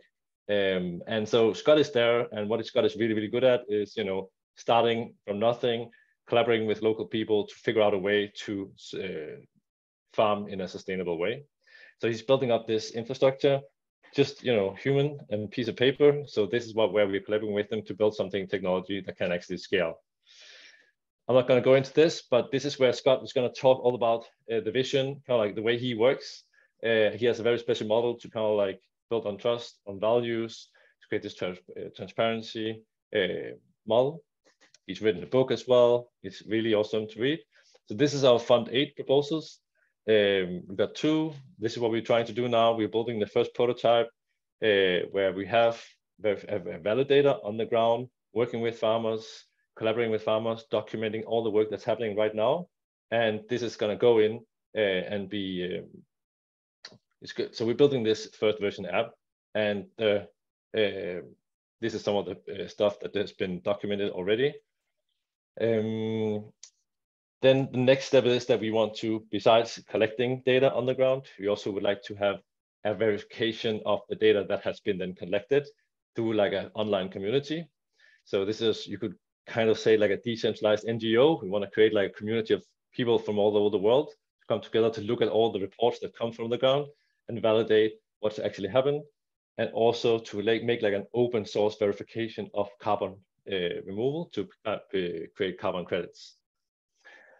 Yes, so we have these 4 different proposals, which are all different, but all kind of like tackling the product from 4 different angles. So one focused on more like the verification from the sky, and one focusing more on forest conservation, agriculture supply chain, and carbon removal through using a specific fertilizer called biochar. Yes, I think you know, vote, help us, support us. We'd like as much help and support and ideas and that we can get. Yeah, hoping to someday be able to build a global community that can, you know, put a tag on and say verified by Earth Trust and create trust all the way to the ground. Thank you so much. Good. Thank you, Magnus. Questions? Let's go into a few minutes of questions. Anyone? It was clear. What do you think? Any questions? I have actually some questions, if you don't mind. Of course. Particularly because this is fantastic, because that's one of the many things that I was trying to figure out. And Yoram, you already set me up with some other project because you know all the projects. But I'm just wondering about the carbon verification, because I'm going to tell you a little bit about our project after this. But there is one aspect about how we're verifying work on the ground. We used to collaborate with Veritree on this, but it's less of an open source approach, and it's a bit problematic to implement it. So, and we already work with the Pond Foundation and Scott as well. So we're kind of, would be kind of handy to combine that, actually, our project with this project, especially on the carbon validation. I don't know exactly how it works from the few pictures you have there. I haven't really looked at the Fund 8 proposal, but that would be kind of handy if there's something. We are based in Madagascar, and we're having a project there, so we would like to actually, if there's any technology, any sort of apps or something that you're using, if we can apply that in our project, that would be super cool. Yes, you want to 100%. Speak about the biochar, Magnus, for 1 minute? Yes, we can also do that. So we're trying to come exactly with a very open source approach to this, to like a community-based approach. So like everybody could sign up to become a validator. We really want it to be everybody, right? So of course there will be some education in what you're actually going to go and validate, but we want everybody to do it. And hopefully, you know, in the future, we could build kind of the education inside the app that you would need. And then if we can build a trust model for collecting data, I think that's the most important thing, because then we can have maybe more hubs of skilled people globally that can actually look at all this data and say, well, if you have all this data from this project within this interval, yeah, this would probably, you know, be good enough to document that this has happened and that this is somewhere around this amount of carbon credits, right? But you need to build a trust model. And I think we're building the Web 2 product, figuring out how we're going to build this and document on Cardano in the best way. And then I think the community model it's complex, as we just discussed here, like just building a community and building trust in the community. How do you incentivize people to do the right thing? You know, report the truth. But I think it'd be awesome to, yeah. So the Biochat project is, if you know, without oxygen burn material, you get this biochar, and this biochar is really good as a natural fertilizer in the ground, because it has like really small microscopic holes where water can kind of stay, and also microorganisms can live inside these wet areas inside this biochar, so it's gonna keep the ground really fertile. So that's the project that we will be verifying the use of that carbon, the biochar, and the way it's produced. By documenting how it's done, how it's used as a fertilizer, we can publish that. I said, like, this is how it's done. And then right now, the Pond Foundation is going to look at that and say, okay, it means that 5 carbon credits can be released for this because it equals 5 tons of carbon that's removed. Yeah. So and I think, yeah. No, maybe Christian, we will set up. I mean, just for being aware for the call, and we are so long already in the process. Yeah. But maybe we set up a separate call around that. But I will just say, I mean, we are working in a laboratory situation in Ghana with WADA, with Ford Foundation, and we're actually lucky to have also a food corporate that actually buy the product. So we even have a business model. So, but yeah, I mean, I think I would like to move on just because of the time conscious. Christian, you're planting trees in Madagascar, or? Yeah, Christian is going to speak now about the project, right? Okay, sorry. Okay, perfect. Just after you. Magnus, send please your Twitter account again in the chat, please. Sorry? What? Send again your Twitter account in the chat, please. Yeah. What is my what kind of account? Okay. Yeah, but everyone that wants to learn more, reach out to Magnus. I mean, it's a huge project, and we need a lot of support and help and collaboration. I'm going to share the presentation as well here, so everybody can look. Yeah, when Pike is coming, if he's coming between, happy to give him 1 minute, Sean, if it's okay. I mean, I know how hard he's working and he's trying to connect, so we'll give him respect for that. But it's not here yet, right? So maybe, can we move now to Christian because it's connected, or? Yeah, Christian, floor is yours. Okay, I'll share screen. Also, let's try to do it 7 minutes and then some questions. It's difficult, but yeah, we can try. I know. We let you to steal some. If you, I mean, it's such a great project you're going to present now, and I know how hard you work on it. No, not really. I'm not sure because I wasn't quite sure how much time I have. Honestly, I only saw this 2 days ago, and I didn't know what best to present because we're working on a few projects. So I'm just going to talk about 2 things here. One, I thought it was more Catalyst focused, so I thought I'd talk a little bit about our Catalyst funded project, the Cardano carbon footprint. And I have a question there to the community as well, and I'm trying to engage more because that project has suffered a little bit in terms of time because I spend most of my time on the other project that I was just asking about as well in Madagascar, which is more of a group project with the climate neutral Cardano community. So I'm part of the climate neutral Cardano group, which is similar to Cardano for Climate, in a sense, a group of activists, climate activists, to do the best we can somehow to develop the way forward to help our planet, and particularly with regards to climate change. We are a stake pool operator community, or at least it started out there, and we connect there. First, there's a website here, Climate Neutral Cardano, where you can go to, you can learn a bit more. Twitter account here. Now, just who we are is basically what I just said as well. To the Climate Neutral Cardano group, we are stake pool operators, and we have supporters running a project together with us, including NFT artists, communicators like Traveler Joe and so forth, other projects, smart places, and then the wider Cardano environmental community like Cardano for Climate, Cardano Foundation, Veritree, and other mission-driven pools, etc. So I don't want to go too much into this, but to jump ahead so we have been funded in Fund 7 to evaluate the Cardano carbon footprint. And that came out of a project or out of previous work that we have done, or preliminary work that we have done as a group before the last Cardano summit in September last year, which basically was also at the time the launch platform for the Cardano Forest project that some of you may remember, which was this 1 million tree planting project in Kenya. That we did together with the whole community, but basically was driven by Veritree and by the Cardano Foundation, and the Climate Neutral Cardano group were sort of the community partners on this project. In order to, at the time, we contributed by doing some initial carbon footprinting for the Cardano blockchain, and up here you can see we had done some sort of basic math. Actually, this is not the math, this is an updated math for November for 3,100 stake pools which are using approximately 11,000 megawatt hours per annum and generate about 4,500 tons of CO2 per year, roughly. And we did that math sort of based on what we knew, and just looking at what stake pools are using in terms of electricity and how many stake pools there are, and that's what was an estimation.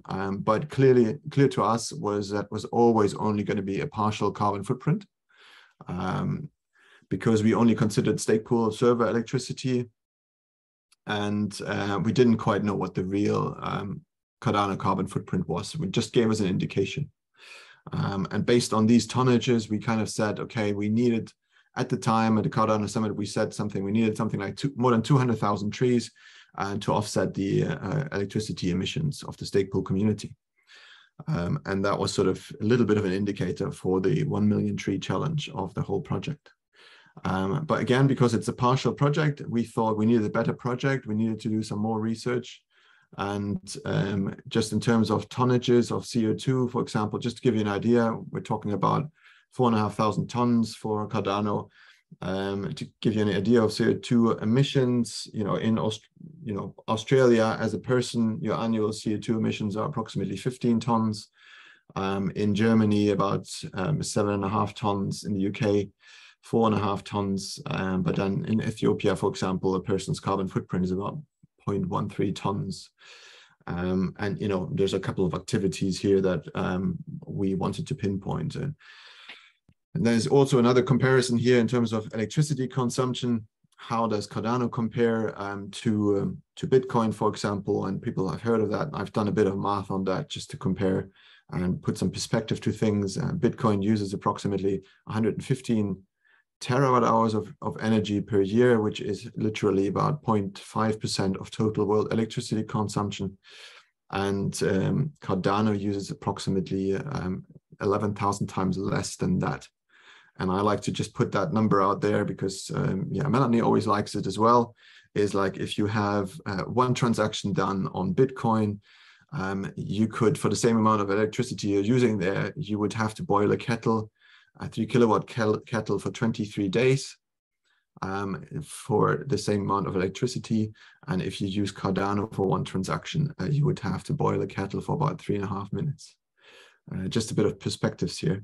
It's not really related to the project, but just to explain. But in order to really come closer to the real carbon footprint, one of the main questions was to develop a standard of how we are actually analyzing the blockchain, because a lot of the standards that are used are developed for companies in the world, and particularly corporate operations. On this project, as I just said before, we're working together with the Pond Foundation because they're a non-profit organization, and they are happy to work together with us. They're interested in the blockchain, and they have experience in do carbon accounting, because we didn't just want to do carbon accounting in-house and claim our carbon footprint is X, Y, Z, but we are kind of biased. We would like to see Cardano having the lowest carbon footprint, even though that may not be true. So we wanted to have that approval from another expert community to work together with. That's why we work with the Pond Foundation. Now, just to give you a quick idea, I mean, I don't know how many hours I have already spent, but there is a standard of how you do carbon emissions worldwide, and there's a standard for companies, as I said, and they usually say you have to measure scope 1, 2, and 3 emissions. And we can go into the details another time, but the problem is that this is not very applicable to the blockchain. And it's really hard to put an operational boundary around the blockchain. So the project is partly about developing that together. For blockchain, just quickly, we have looked at blockchain layers, and there are different aspects of the blockchain. There's a layer 0 infrastructure, which is basically your internet, your hardware connections. You have a layer 1 base layer, which I think we consider sort of as Cardano, as the basic Cardano. And then we have things like layer 2 solutions and layer 3 solutions, where layer 2 is something like Hydra, basically helping to scale the blockchain. And layer 3 is the whole application layer. All your apps, your Litercoin, whatever you're doing is a layer 3 thing. And now the question is, how do you squeeze this into a carbon, standard? And so we have done some initial work. So what are we actually counting here? And I don't want to go into detail here, but we have some open questions here. We have a quite clear idea now that I think it makes the most sense to use the layer 1 of Cardano and not include Hydra and other apps into it. From that one, you're doing your baseline carbon emissions. But what's important to include are the people that are running the blockchain. It's because currently when you're looking at other blockchains and they're saying our carbon emissions are X, Y, Z, what they usually do is they purely look at electricity consumption. And you wouldn't do that in a company. In a company, you would look at how many people are you employing, where they're sitting, what's their office use in terms of heating, in terms of electricity, and so forth. And we would have to do the same for the Cardano blockchain. So how many people do we need to run the blockchain? How many people do we need to run layer 1? And how do we account for that in terms of heating, direct combustion and electricity? But things like Catalyst, for example, are a bit of a problem for us. So Catalyst, is that an essential part of Cardano or is it not? I think because we are paying for Catalyst, or the Cardano community pays for it. One of the questions I had is like whether or not we need to figure out how many servers are used to run Catalyst, how many people are involved, how much time is spent, and then how do we account for that for Cardano? Because the governance is potentially a very important part of the Cardano blockchain, and it needs to be accounted for in the carbon footprint. So that's an open question. You have many more slides on that, or how many slides? That's the last slide on this one, and I haven't even talked about the other slides about the other project. Yeah, I mean, it's so tough. I mean, this project, each one of them, it was so much discussion, and I know how much work is being put into each one of them. Yeah, no, please finish this one. So one question on this slide only, and if anyone here is very interested, particularly in carbon emissions, and if anyone here is particularly involved in Catalyst, and I know we sort of are indirectly, if you have some good connections, someone that I can go to and ask about how many people are working on Catalyst, how many computers are involved to run it, so I can get a general idea of what kind of carbon emissions they are, and also discuss with the community. I'd be happy to contact that person and work on that a little bit further. And then I have 3 more slides. It's this one just as an introduction, which is the project I was talking about to Magnus. So this is our Climate Neutral Cardano Allah project. So this is a permaculture project in Madagascar where we are trying to plant raising the funding for 100,000 plants to be planted on 20 hectares of land. It's a project run by an NGO in Madagascar called Titi Casa Ala, which stands for Project Forest. And they are trying to introduce agroecology in Madagascar to solve several problems: the climate change problem, and the social impact and economical problem, and the deforestation problem. And what we are trying to do as a stake pool operator community, we're trying to use the funding we are creating from our pools to fund this project. And for that, we are running an ISPO that will start next month, where we are bringing as many SPOs into it as we can, because the SPOs are the ones that are donating. And it's going to be, we already spent 5 months or 6 months on this project, just preparing it.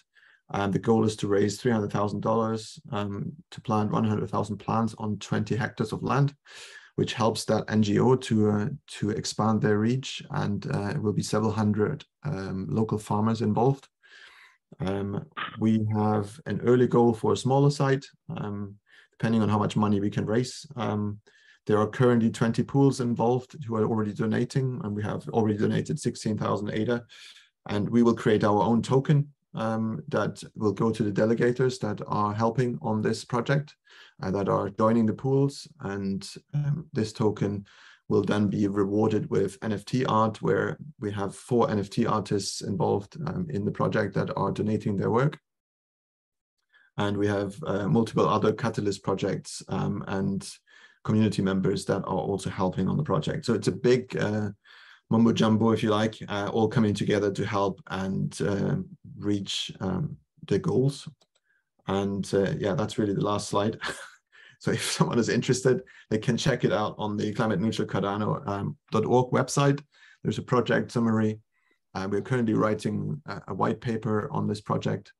And if you want any more details and get in touch about the Catalyst Cardano project, then please write to me specifically on Telegram, or just ask Yoram or anyone for contact information.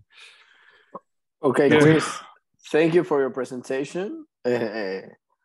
I don't know if anyone has a question to go on. Yeah, Pike, we will, after this question, Pike will have 2 minutes to present, and we will let Nin win the final presentation. After that, the final words, and we can close this wonderful meeting and event. There is any any question for Christian? I actually have one. It's not really a question, but yeah, I was wondering, a lot of Cardano stake pools are actually running on virtual machines in cloud operators.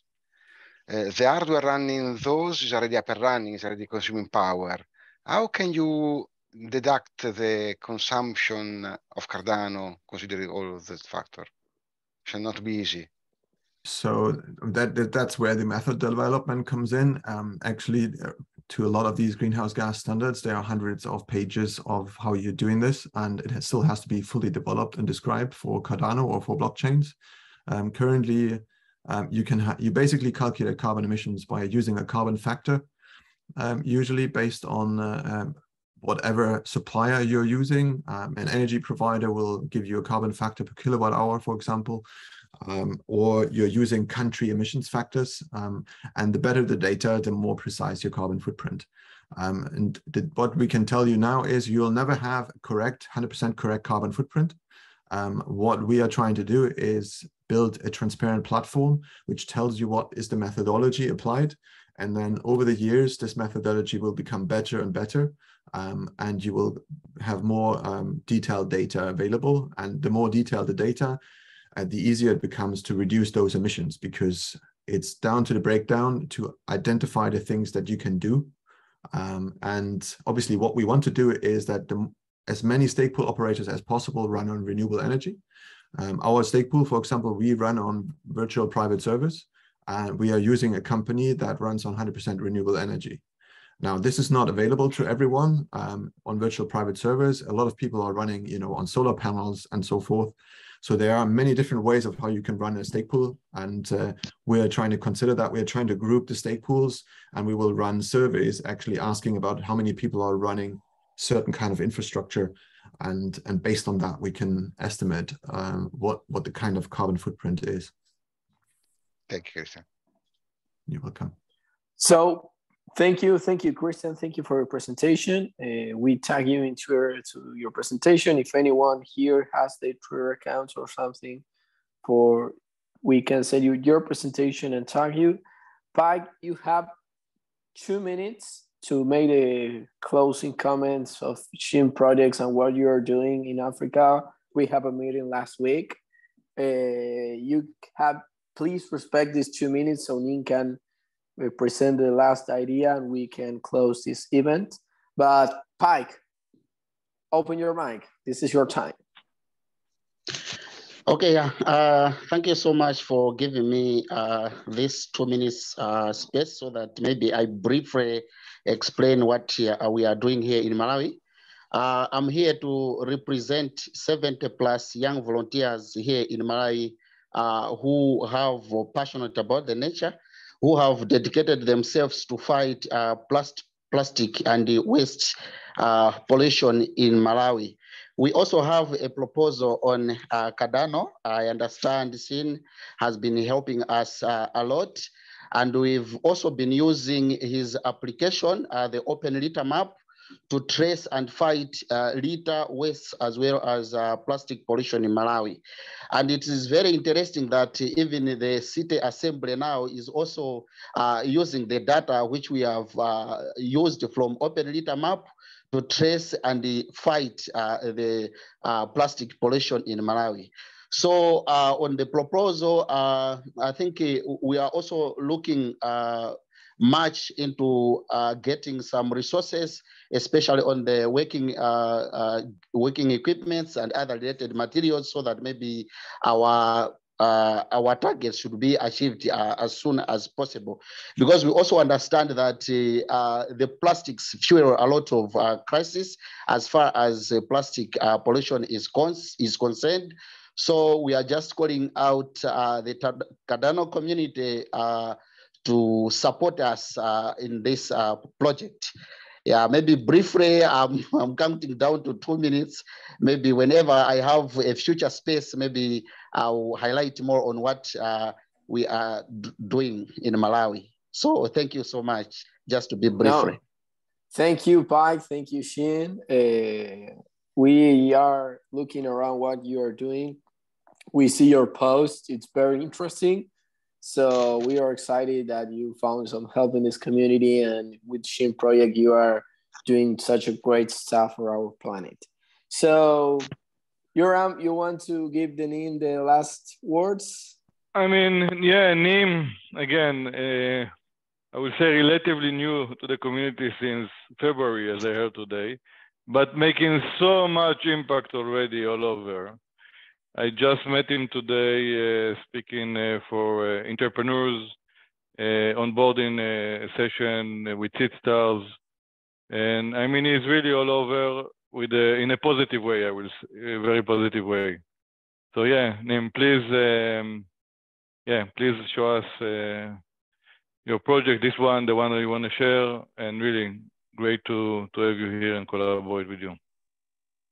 Thank you, guys. So today I'll talk about an already funded proposal and project that we're working on and that we have recently launched. And I hope that everyone in the Catalyst community and the broader Cardano community is able to use this as a resource, right? And it's been such a huge blessing to be here. And to be able to build the mentor-mentee gigs and bounties. It was funded in Fund 8. And really the problem that we're trying to solve is that developers are really, really expensive. While wages and any payment, salaries usually account for most of the project's budgets, especially if the project's trying to keep it lean.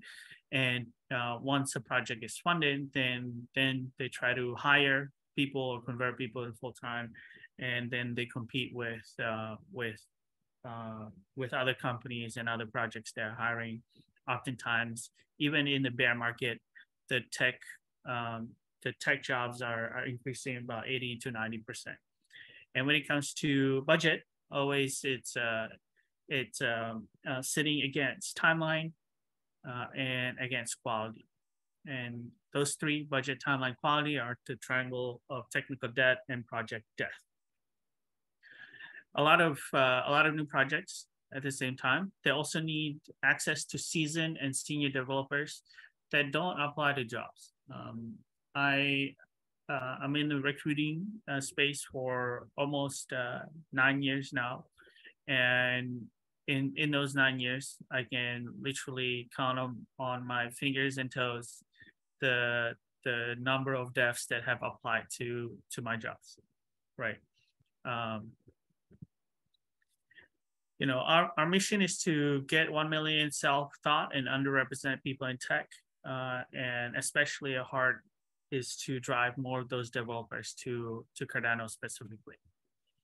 Our solution is to simply build a gig and bounty marketplace where projects can build and grow with the right devs on budget without sacrificing quality.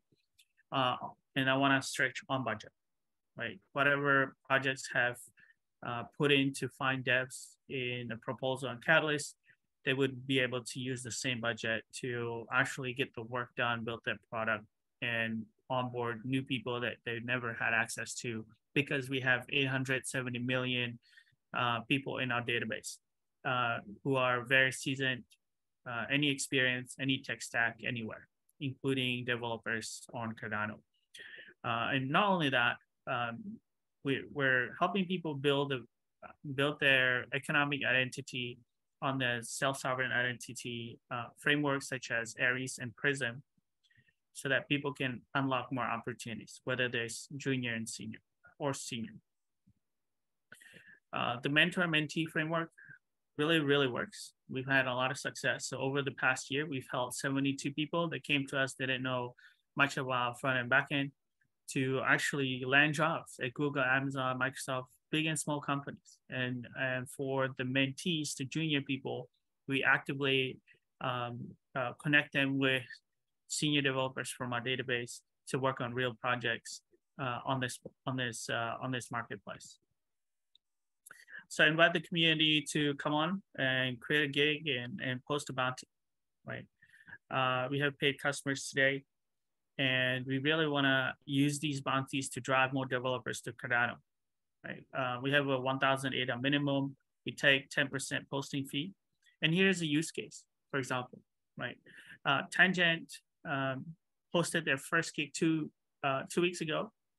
And took us a week to kind of like figure out what they really need, and especially met with Clint, and they told us, hey, this is what we need. I'm just was extremely busy in meetings, but we reached out to 200 people, 168 opened the email or the social messaging, 96 clicked, and 86 replied. Majority of the responses, vast majority of the responses, wow, this is awesome. I'd love to contribute to open source project, advanced public good. So in the 7 days of engagement, we were able to drive 20 active developers who are all new to Cardano and now are looking to block for us and Cardano developer portals and so on to help advance Tangent.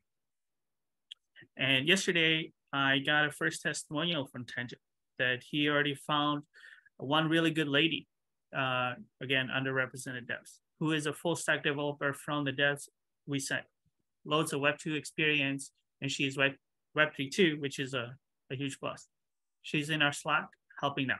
I think we can recruit her to the full-time team after the successful bounty.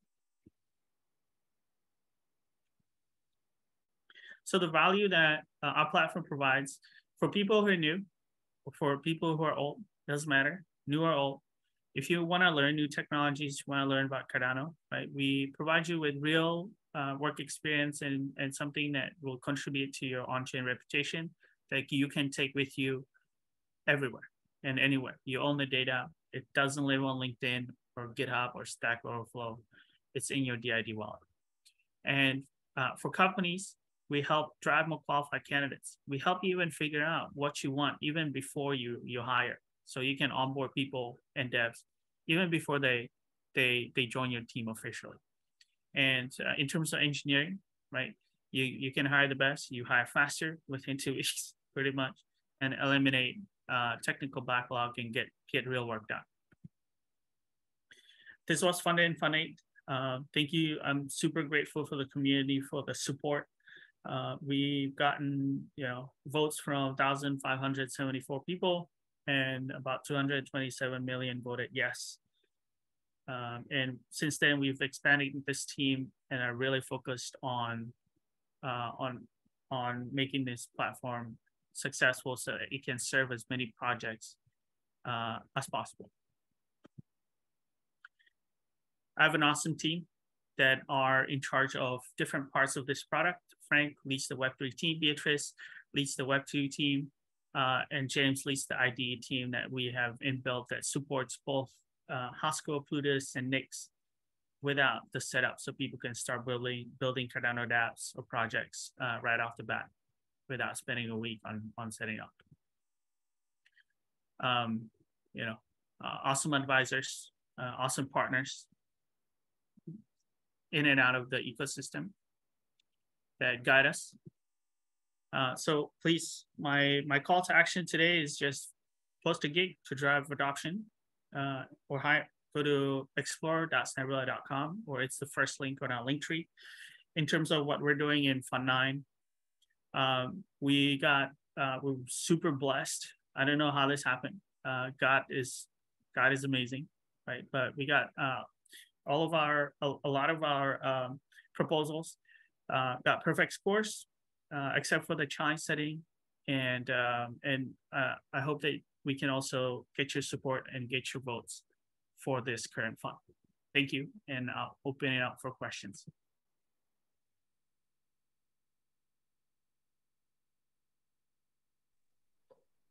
Great presentation, Nin.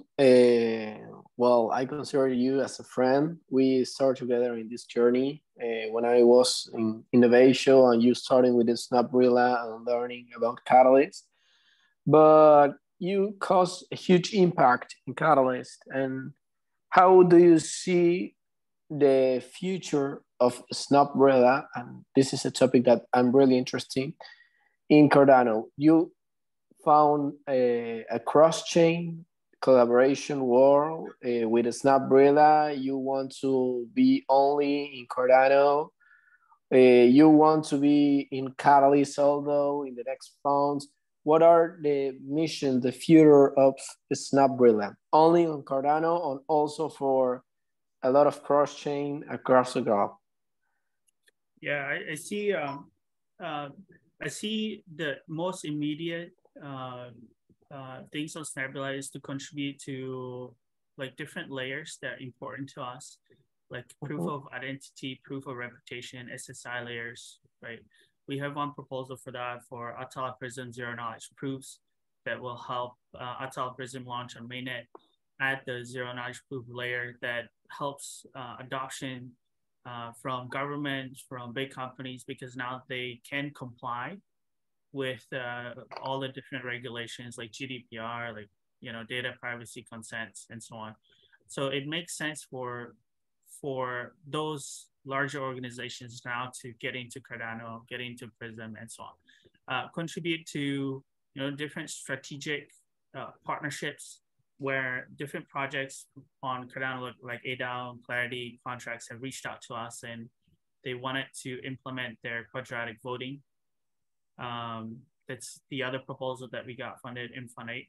So making that modular and offering it as an open source plug and play solution, including adding the Sybil attack resistance and so on. Like, please do check it out. But for us, immediately, what we have launched is the ability for any project to quickly get in front of people. Currently, developers, potentially we're going to open it up for designers, marketing people, and so on. But I just talked to you know, some of the more prominent projects, IMX, for example, and they're hiring 20 devs, and they can't find any, and we're the solution, right? Fitting like a glove to be able to push Cardano projects forward. But not only Cardano projects, any Web3 projects, because, you know, I don't care if it's blockchain or Ethereum. My heart is in Cardano, right? The team has decided to build here. But you know, if Ethereum, Bitcoin, all of those rise, we all rise together, right? And if it falls, we also go fall. So it's also my opinion. That's why I asked you that, because we need to look around and see what are they building and learn from them. So that's why I asked you this from Snapbrilla that has a lot of impact in Cardano. To don't be a maximalism of Cardano. Our heart is on Cardano, but we need to learn from the advantages and disadvantages of other technologies. And as you say, race all together. So thank you for that. I don't know if you, We have 3 more presentations now, right? Yeah. No, I'm kidding. We can close. No, there's more questions to me. I mean, each presentation can be, so interesting, right?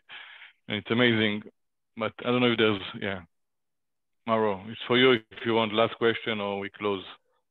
No, anyone wants to have another question? David, I see that you open your mic. Yeah, but just for any.